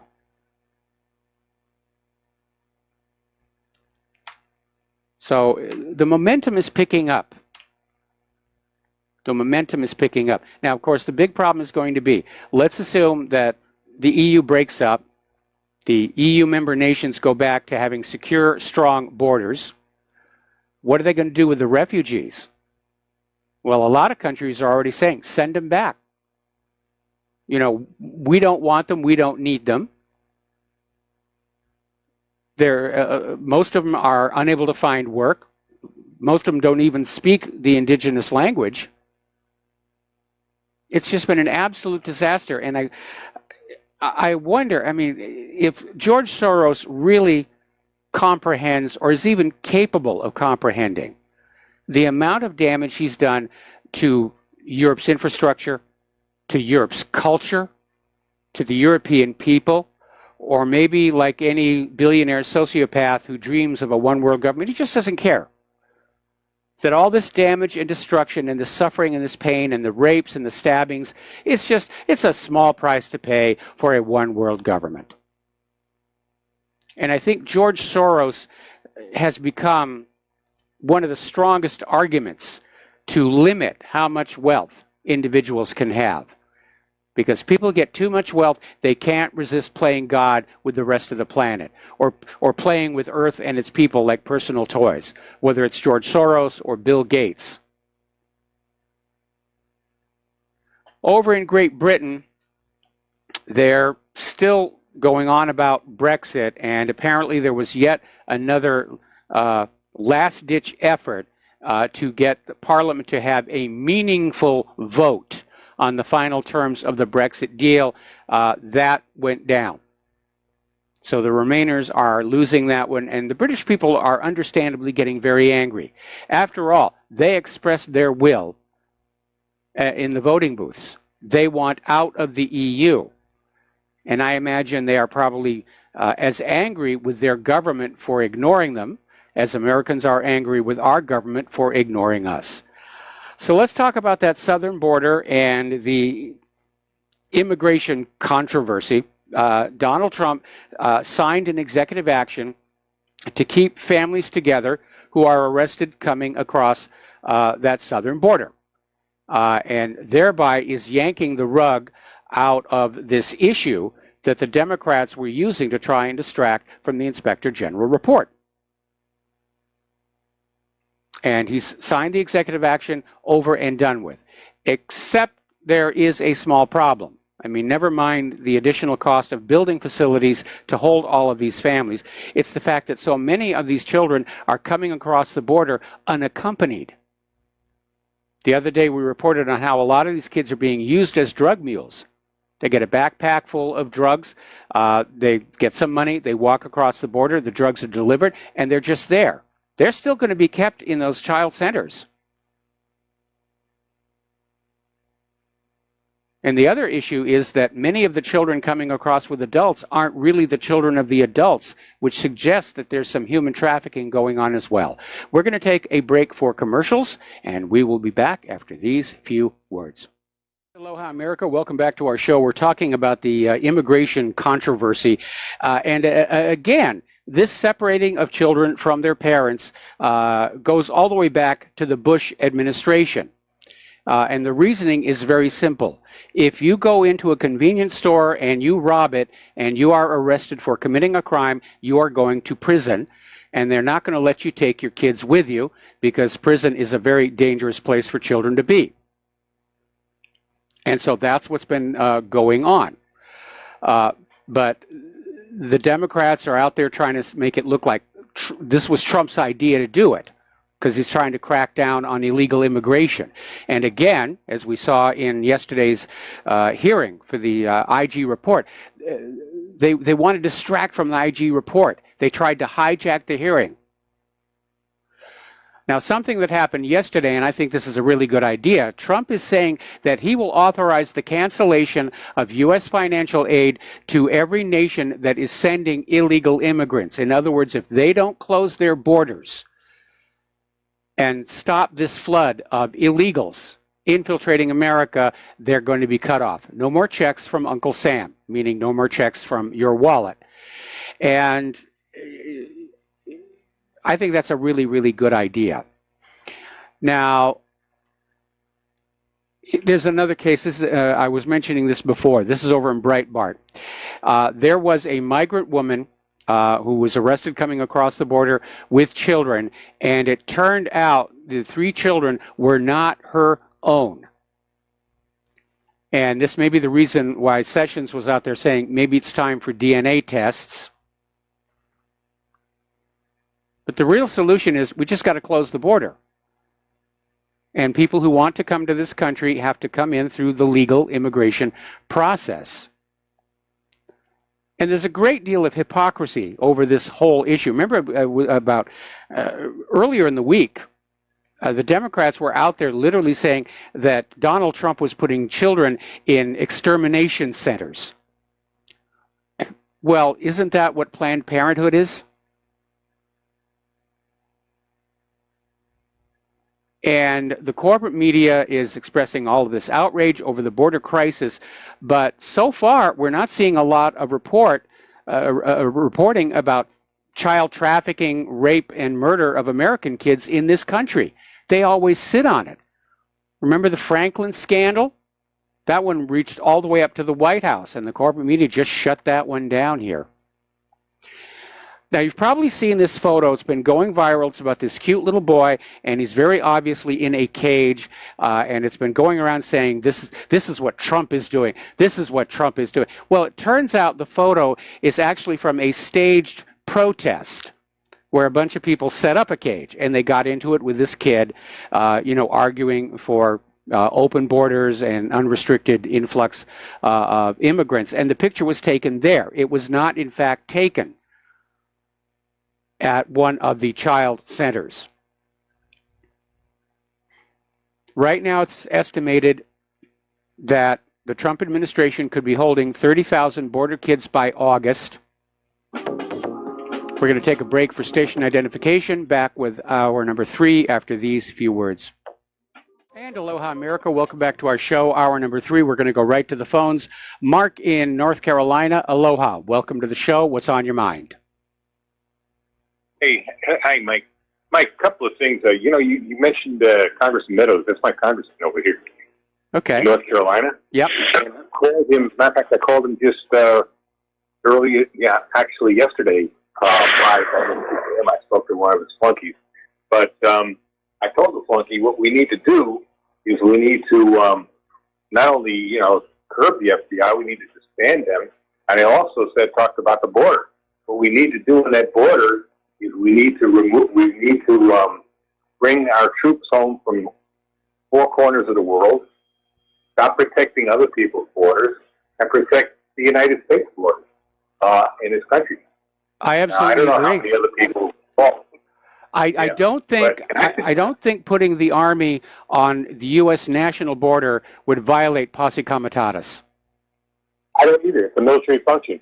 It really is. Yes. You could use the Border Patrol, what's left of the Border Patrol, as to enforce internal immigration laws, But as far as the border goes, that is a military function. It's not the Border Patrol is doing something in the military right now. Is they're protecting the United States, period.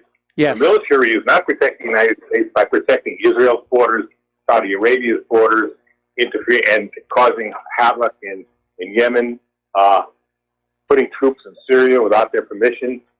We're not protecting anybody in the United States, or even NATO being on hassling the Russians there on their borders. Okay, and they're not protecting the United States. I don't know who they're protecting. They're protecting the New World Order globalists. They're Illuminati, protecting the billionaires' investments. Yeah. And there's another thing about Soros. Yeah, I'm sorry, what? I was going to say, there was this wonderful song by Jackson Browne called Lives in the Balance, and it was actually used as a soundtrack on the original Miami Vice for the episode called Stone's War. You can find videos of it at YouTube.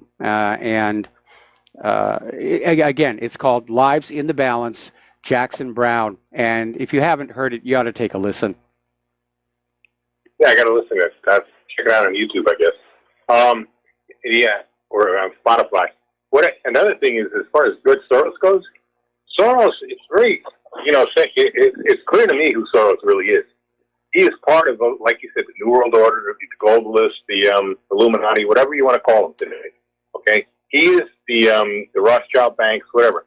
He is their disperser. He's their money man. He goes around distributing money to radicals, and not necessarily just communist radicals, left-wing radicals, because in the Ukraine he distributed to Nazi, to actual fascists and Nazis. He's trying to cause nothing but turmoil wherever he goes. Revolutions, rebellions all over the world, then refugees. Then these refugees go into other countries and cause problems, and these other countries go to turmoil. That's what Soros is doing. Yes. He is basically distributing the money. He's the disperser. What do you call it? The paymaster. I guess you could say. The bag man. Yeah, exactly. He's the paymaster for the globalists. People laugh when you say Illuminati. But what is Illuminati? Illuminati is basically the New World Order, the globalists, or whatever else. And they go back to the 1700s. I forget the name of the guy who started it in Germany. And they were also the Rothschilds are very influential within the Illuminati. And and the big banks are very influential through the Illuminati. That's all it is. It may be a secret organization. It's not that secret. And there's no question what they want. They want control. They want control of this whole globe. They want to do away with, I think, the majority of population on top of it. They have this dream that robots are going to run things, and they'll run the robots, and that we are going to come under it, and we're going to be nothing but basically slaves. And as you can see, the Georgia Guidestones, I'm sure you know what that is. Yeah, I'm very familiar with those. Reduced to human population. That's all they are.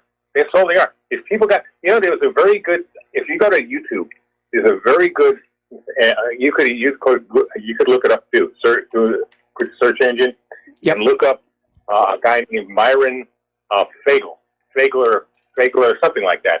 This guy back in the 1960s pretty much laid the whole thing open. He pretty much described right there in 1967 it's an excellent, it's really an excellent video. He described exactly what these people are and what they're trying to do back in '67 already. Mm-hmm. And I think that people should turn to him. By the way, people say, when you talk about the Rothschilds, anti-Semites and everything like that, well, this guy Fagel, I looked it up. He's Jewish himself. Okay, as a matter of fact, he even talked with kind of like one of these Jewish type accents. Even though I understand he's from the United States, he probably grew up in that kind of a household. Okay, where they spoke like that and he had that kind of accent. Okay, yes. 100% pure patriot, told the absolute truth, what is going on in this world. He named names. He showed how, for instance, Trotsky was helped by Adam Schiff, by Jacob Schiff, yes, who I believe is probably related somehow to Adam Schiff. How Jacob Schiff actually had him in his house here in New York City, and actually helped get him to first to Switzerland, and then along with Lenin, got him into Russia to help overthrow the Tsar. He had a really in for the Tsar, didn't like Russia, period, He thought it would be a good thing to push the commies on them, and he used Trotsky for that. Trotsky and I guess Lenin also. This comes from this guy Myron. He actually spells it out. So, folks, if you want to look up something good, look up Myron. I can't. Fagel, something like that. Michael Fagan, not Michael. Myron Fagan. Look him up. I'm telling you, it's an incredible video. This man was a patriot of the first order, and he spelled it out exactly what these people are about. Period. So that's pretty much all I got to say, Mike. All right. Well, you know, the reality is throughout history, there have always been groups or individuals who want to rule the entire planet, more for the ego boost than anything else. You know, this is certainly the case with Alexander the Great or Genghis Khan or any of these other conquerors. It seems to be an instinct to want to acquire more than you really need to be happy. And it's one of the great faults in the human psyche, if you will. But we're seeing, again, yet another push by these globalists for a one-world government. And they're caught up in this fantasy that it will be a utopian society, which it certainly will be for them. But it really won't be all that great for everybody else. And again, going back to the example of Alexander the Great, he's actually glorified in movies and television, you know, about, you know, that he conquered all these places and he did these wonderful works and everything. But the reality is that the ordinary people of every one of those conquered countries were subjected to hideous amounts of oppression, and they were ultimately the ones who had to pay for all the things that Alexander was building. And so it is a repeating aspect of history, and it is something that's wrong with the human psyche. But again... Yeah, well, Alexander the Great didn't want to turn himself into a robot, okay, and think he's going to rule the world like that and destroy most of the world's population. These people are especially evil and crazy today, what they want to do. That's the difference. Well, again, if they're in their little palace there, wherever they're going to build it, surrounded by a bunch of robots, and the rest of the planet is empty, there's not really much point. Obviously, that the greater the Earth's population, then the greater they're going to see their power and control is. Anyway, Mark, we're going to let you go here. Thank you very much for the phone call. And we're going to do a shout out now to our on-air affiliates who are just now rejoining our network. And we're still talking about the immigration issue at the border. And apparently during her press conference yesterday, the Secretary of Homeland Security basically made a point of telling the assembled reporters that a large percentage of the children who were separated from the adult they were traveling with were not the child of that adult. They were being trafficked. But of course, the liberals don't want to hear that. They want to push this idea, oh, Donald Trump is separating the families, ignoring the fact that it was happening all during Obama's time in office, going all the way back to Bush. And they're just out there playing politics. You know, get it out there. Doesn't matter if it's true. Doesn't matter if it's right. Just get it out there first and get ahead of the other side here.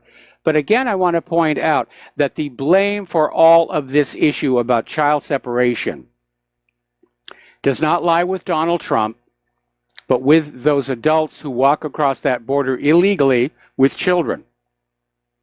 It's their fault. Now, the reality is, contrary to the horror stories that the Democrats have been putting out about how badly the separated children are being treated, the reality is the U.S. government is spending a lot of money taking care of these kids. And the migrant children who cross into the United States have a nearly 3 times higher standard of living when in federal custody than the average middle-class American child. They're being well taken care of. They're getting a better deal from the government than your kids are. All right, we're going to take another phone call here from Brent in Wisconsin. Aloha, Brent. Welcome to the show. What's on your mind? Yes, thank you, Michael, and good afternoon. I'm sick to death of hearing about these children that are being it's almost like they're being kidnapped. But this has been going on for many, many years. Just talk to some of our ancestors, the white and red men that were here, if we could, 100 or 200 years ago, and we'd see plenty of that going on. Well, there have been abuse of children by institutions throughout history, the resident schools up in Canada, and you're right, as part of the Americanization of the West, Native American children were removed from the tribes and put in English language schools and taught to wear American clothes and so forth. And it's basically a way of trying to erase a culture and forcibly integrate everybody together. But I really want to stay in the here and now as to what's going on. And the issue here isn't that these kids are being kidnapped. As I mentioned before, if you commit a crime and you are arrested and you go to jail, they don't let you take your children with you because jail is a very dangerous place for children to be.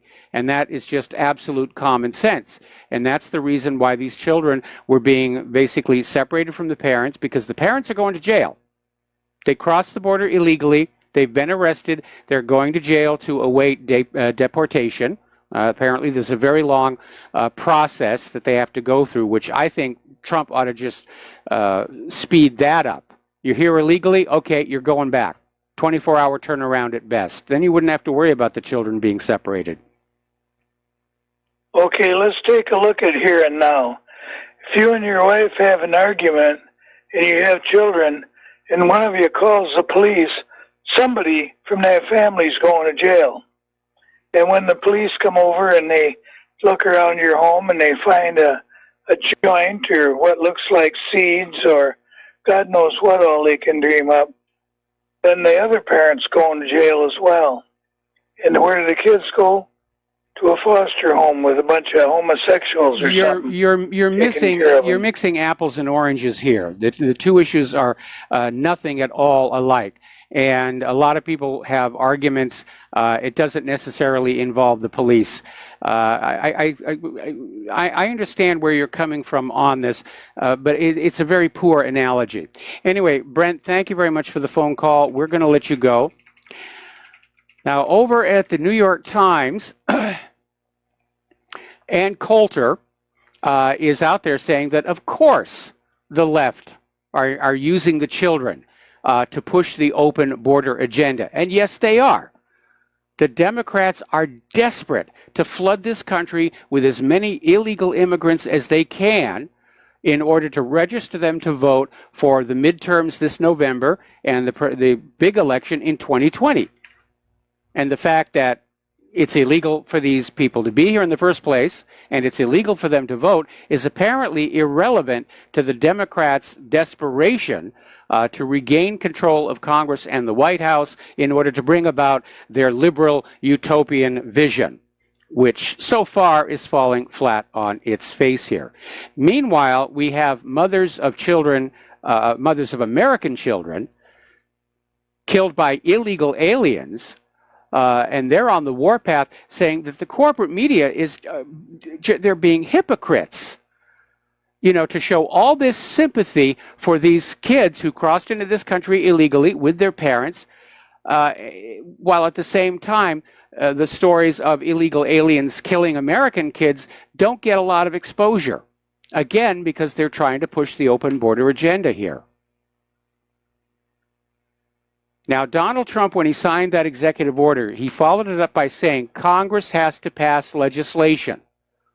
Now, he took Schumer's dare to use his pen, but he's not going to be goaded into doing something where the Democrats can turn around and say he's acting like a dictator again, even though he gave the Democrats supposedly what they wanted. So Trump is out there saying Congress has to pass laws that allow the U.S. to deport children and families together. Now, this is the gauntlet in the face of the open border people, because one of the issues that came from the separation of children was that the parents would be deported back, the children would still be here. And in theory, at some point, be allowed into one of these programs, like what was it, the bill that said the children of the illegal immigrants could stay and work toward becoming citizens. But Trump is right. Grab the families all as a unit and just send them back. And Donald Trump is out there reiterating the Democrats want more illegal immigrants as potential voters, and that is a big part of what's going on here. And we notice that the Democrats and the liberals are still humming and whistling and looking at the ceiling whenever anybody brings up the child migrant detentions that took place during the entire Obama administration. And apparently there was a civil rights attorney who asked President Obama to close the migrant baby jails back in 2015. And Obama refused. And all the liberal Democrats can do is keep cranking up the hysteria, their concentration camps, their extermination centers. Because again, they can't win the argument on the facts and the logic. What they want is illegal, and most Americans understand that. So all they do is they scream racist and shout hysterically about concentration camps, and just make as much of a ruckus as they can. All right, let's see. We've got another phone call. Bob in the Upper Peninsula of Michigan. Aloha. Welcome to the show. What's on your mind? Good afternoon, Michael. I may be a little harsh here, but, it comes down to the point that all these protesters and all the rest of that produce absolutely nothing that anybody needs. They don't even produce the cardboard that they're scribbling on their own signs. Which protesters are you talking about? All of them. Okay. Yeah. Anybody that's got time to be out protesting, I'm telling you, Michael, they're not out in the field producing anything. You are being a little overly harsh because a lot of people have flexible work schedules which allow them to take part in protests, and a lot of protests take place on weekends outside work hours. So I think you're being a little unfair. Thank you for the phone call. We're going to let you go and take a break for commercials. We'll be right back.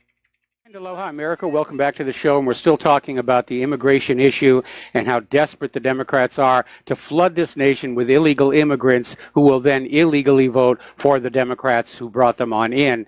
And leading the charge for the open borders, of course, is Dianne Feinstein. But it's rather interesting. Back in 1994, she had a somewhat different opinion.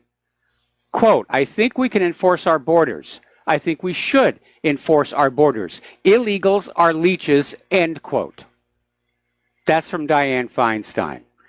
Meanwhile, Trump is out there saying that he's not going to allow the United States to become a migrant camp. Now, Jeff Sessions has come on out and said the solution is easy.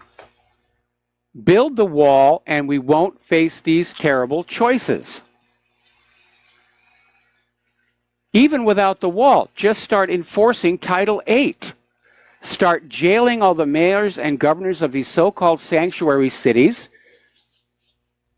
Start arresting owners of businesses who give employment to illegals. Just enforce the law. Cut off that financial incentive to come here. Now, unfortunately, that's not going to stop the drug smugglers who are operating outside that system. But yeah, we've got to have the wall. We've got to close the border. We have every right to close the border. If you don't have borders, you don't have a nation. And I'm sure that's a big part of the globalist philosophy. to just chip away at the borders until the nations themselves are gone. Meanwhile, former House Freedom Caucus Chairman Jim Jordan is out there saying that the proposed Ryan amnesty bill is inconsistent with the Trump election mandate because, as you know, Trump campaigned on getting immigration under control. And a lot of people voted for him on that issue. Well, there is a bill being proposed in Congress, which would be one of the most sweeping amnesty bills ever passed. Just, you're here, you're all going to be amnestied. And the bill is written very poorly. It just says amnesty. There's some talk about some kind of enforcement, but there's no part in there about having to prove a legal right to work in this country. It's just another giveaway. The Democrats are taking something which does not belong to them, the United States of America, and they're bartering it away for votes. Because this nation, the United States of America, is our collective heritage. We, the people who for over 200 years built this nation up with our labor. I remember back when Obama was out there saying, you didn't do that, was trying to say the government was responsible for everything. No, the government is not responsible for everything. This nation, the United States, was built by the American people, and the American people own it. And government does not have the right to just give it away or barter it away, or politicians and parties don't have a right to barter it away. Speaking of Title VIII violations, the Democratic governors of Colorado, New York, and Virginia, and the Republican governors of Maryland and Massachusetts are all refusing to deploy their National Guard to the border.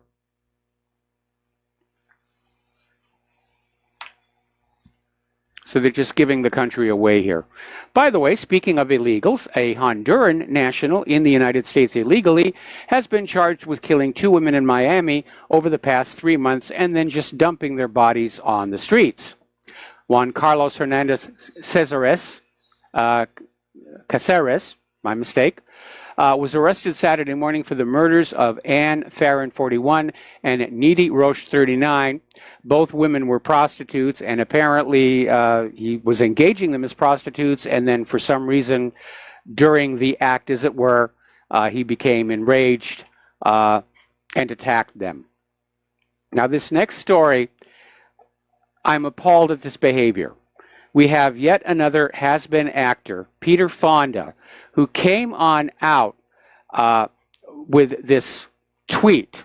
We should rip Barron Trump from his mother's arms and put him in a cage with pedophiles and see if mother will then stand up against the giant blank hole she is married to.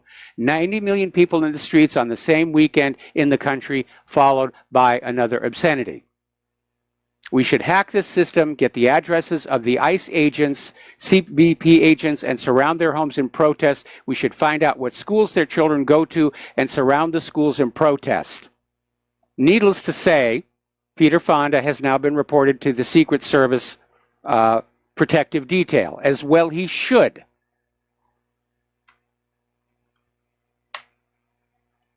Now, one of the rules that we follow here at whatreallyhappened.com, and we have since the very beginning, when you disagree with the adults, you talk to the adults. You don't involve the kids.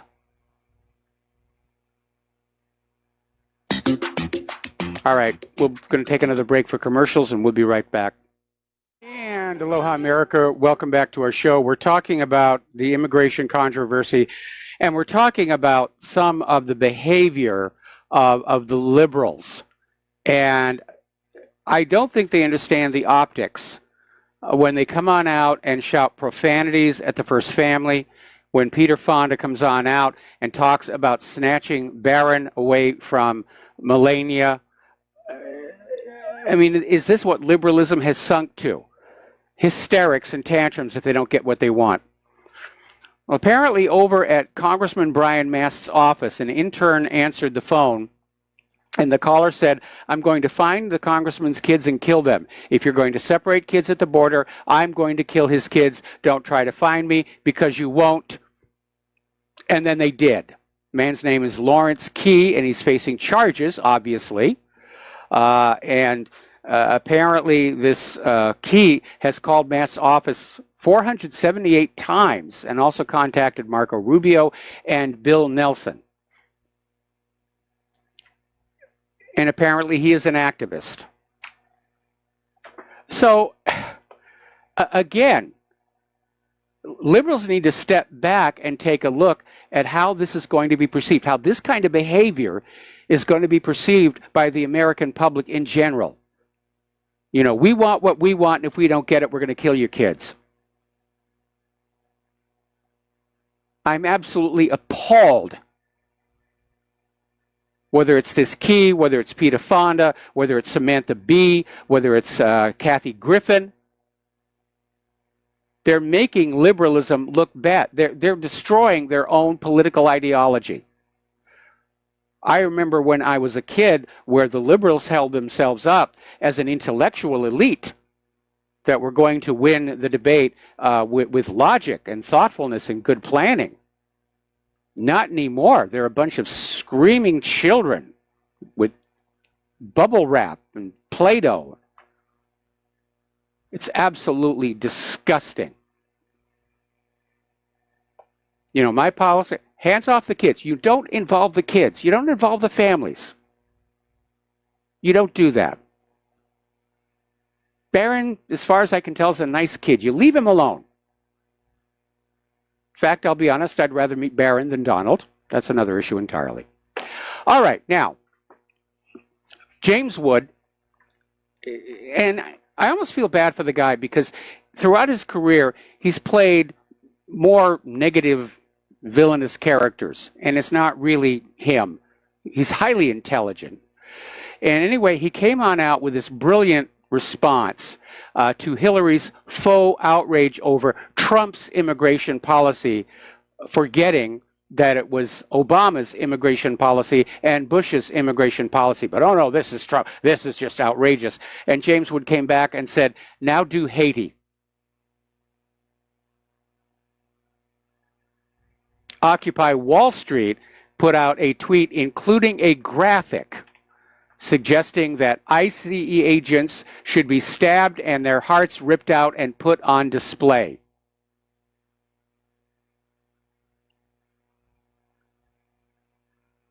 All right, we're going to take a phone call from Philip in Virginia. Aloha. Welcome to the show. What's on your mind? Aloha, Mike.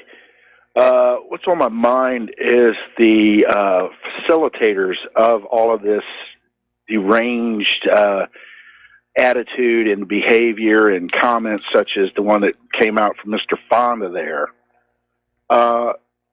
Donald Trump was right, even if you quote him correctly about the media, when he said the fake news is the enemy of the people. And yes. They reported that falsely, and they left out the fake news part and said that he was attacking the media, and they said that he said the media is the enemy of the people. Well, actually, he was. That he actually was, because the corporate media is the enemy of liberty and freedom in this country because it is a giant propaganda machine serving political and corporate interests. And so whether they misquoted him or not, that was definitely Trump's intention. And the corporate media is doing a disservice to the public, which is why I've been doing what I'm doing for nearly a quarter of a century now. Yeah, absolutely. You're absolutely right. And, I'm sick and tired of these hypocrite liars, whether it's a political party using the media to try and get their way. Trying to make a dramatic statement and then get us to backtrack on what we're saying, even though it's true. Like Trump said, the media is the enemy of the public, the yes. people, and just you need to remember this, folks. Possibly you could help me determine which one of these terms applies to the mass media. Would you consider them to be the fourth estate or the fifth column? The definition. That's actually a very good question, and I would say because there's definitely a blending of the two. Yeah, and you know, if you read the definition of these two entities, they are an enemy, and that's exactly what the media is acting like. You know, the fourth estate is a segment of society that wields an indirect but significant influence on society, even though it is not a formally recognized part of the political system. The fifth column is any group of people who undermine a larger group from within, usually in favor of an enemy group or nation, and their activities can be overt or clandestine. Well, that sounds like AIPAC to me. You know, yeah, that's appropriate to application, you know, for that group. But just remember, folks, you know, that the media is the driving force behind all of this Trump derangement syndrome.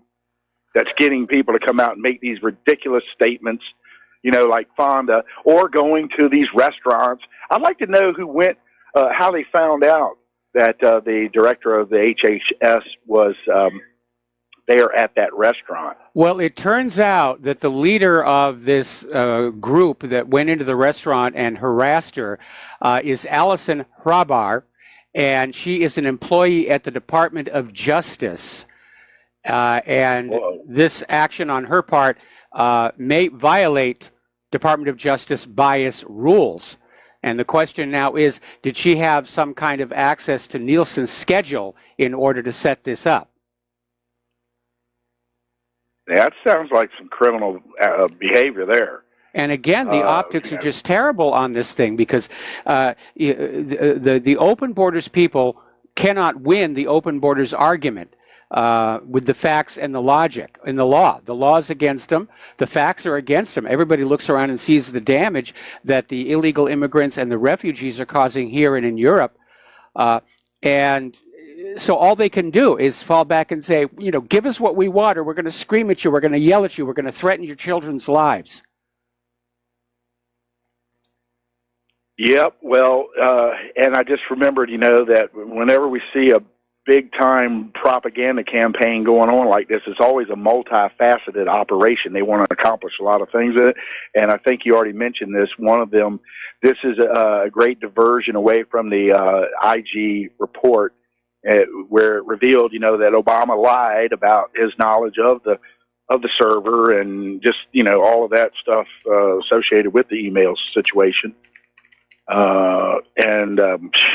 It is appalling. Just like you said about Fonda's comment, I find what the media has been doing is just as appalling, and it is beyond comprehension. I just can't see how these people are getting away with, you know, just outright lying with all of these made up stories. And, you know, like Melania was not happy in the White House, you know, and she was recovering from surgery and all that, and they were concocting and fabricating, you know, false narratives about that. I mean, just and never stops. That's another example of what I was talking about. You know, Melania, when she's dealing with a medical issue, should be off limits to any responsible journalist.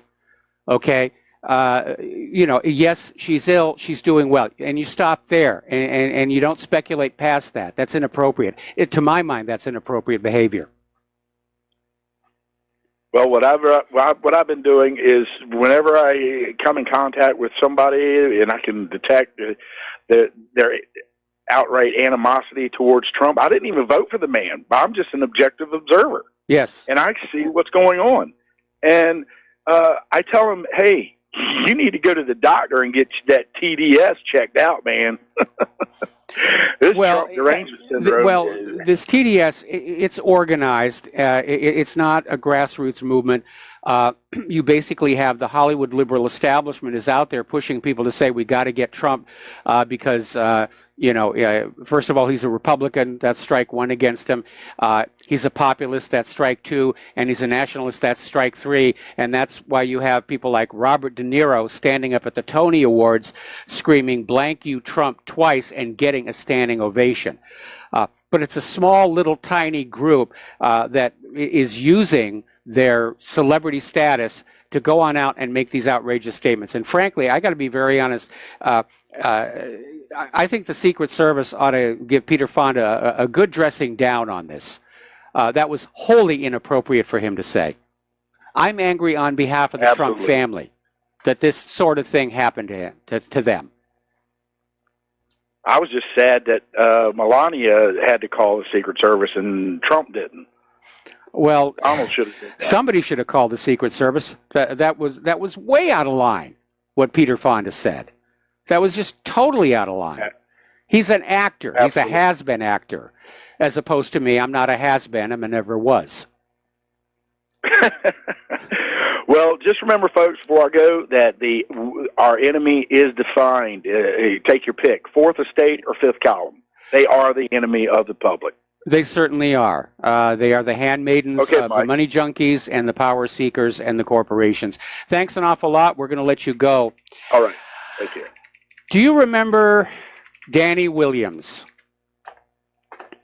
Danny Williams has long claimed to be the son of Bill Clinton by Bobby Ann, a former prostitute that Bill Clinton did business with back in Little Rock back in 1984. Bill Clinton, of course, has always denied it. At one point, they claimed there was a DNA test that exonerated Bill Clinton. It turned out there was, in fact, no such DNA test. Danny Williams has been asking for one, for a paternity test, for a long time. But right now, he's out there basically slamming Bill Clinton for his supposed compassion for the immigrant children separated from their parents at the border while abandoning his own son. And of course, hypocrisy, thy name is Democrat. Okay, getting on out to some other stories here before the end of the show. As you know, Israel won the Eurovision Song Contest and has a right to host the next Eurovision Song Contest. And a lot of people are out saying they're going to boycott it. They're not going to take part because of what Israel is doing to the Palestinians. And somebody put up an online poll at one of the British newspapers. And initially the poll was showing overwhelming support for a boycott of Israel's Eurovision. And then partway through the day, something weird began to happen. And the poll began to shift back toward the other direction about, no, you should not boycott Israel's Eurovision. And everybody was wondering what was happening, and they were accusing the newspaper of rigging their own poll, and the newspaper said it wasn't us. And then apparently the managers of Israel's Aiea application took credit for manipulating the poll in Israel's favor. Now, this Aiea is an app that goes on the phone of Israel's supporters. It's an Israel government-backed smartphone app that directs users to take actions online to make it Israel has much more grassroots support than it actually does. Israel will send out these text messages to the app, which will say, log in here and do this, call in there, scream anti-Semite at this person. It's a very well-funded, highly organized system. And Aiea may have actually shot themselves in the foot by going public with this, because first of all, Israel doesn't want the public to know that social media is being manipulated with an organized propaganda campaign. And it's triggered a backlash because, as you know, Eurovision is decided with voting and by the public. And it's raised the question, could Israel have cheated the Eurovision Song Contest to win it using this application? It's an interesting possibility. Up in Canada, and it's amazing that this is still going on.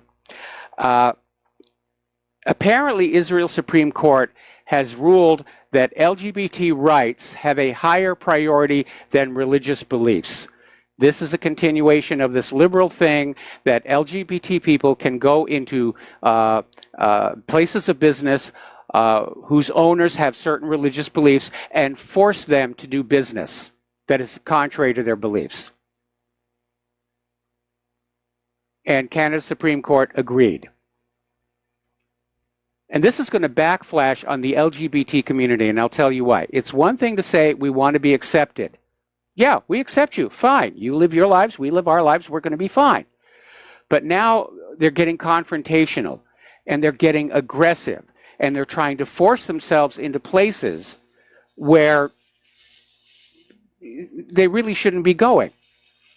They've lost that sense of live and let live. And it's going to backfire. You're going to see a new rise of anti-LGBT sentiment, not over the fact that they're LGBT, but over this behavior. And again, it's liberalism at work. Give us what we want, or we're going to throw a tantrum, or we're going to take you to court, or we're going to get the laws changed. You do what we want you to do. Forget about what you want to do. Forget about your core beliefs. They don't matter. All that matters is the liberal utopia, which we are here to enforce. All right, we're going to take a break for commercials, and we'll be back with the last segment of our program today after these few words. Aloha, America. Welcome back to our show here, last segment of our program today. Do you remember those Antifa riots in Berkeley last year? And at one of the rallies, several firefighters and police officers personally witnessed at close range a mob of Antifa rioters attack a guy who was just sitting on a wall. And the attackers would have killed the man if the cops had not interrupted the attack and arrested a few of them. Well, apparently yesterday, after this outrageous trial, the Antifa attackers were found not guilty, mainly because the victim was a Trump voter, thus a bad man and deserving of getting beaten to within an inch of his life. Even the prosecutor, whose job it supposedly is to convict the Antifa attackers, described the victim as repulsive and dislikable. And the judge allowed Antifa and BAMN to pack every seat in the courtroom every day, where they constantly booed and hissed and held up banners and interrupted witnesses. The entire trial was a circus, and the judge never once stopped it or threatened a mistrial. Antifa members even stalked the jurors and yelled threats and lies at them during the trial. This is a travesty of justice.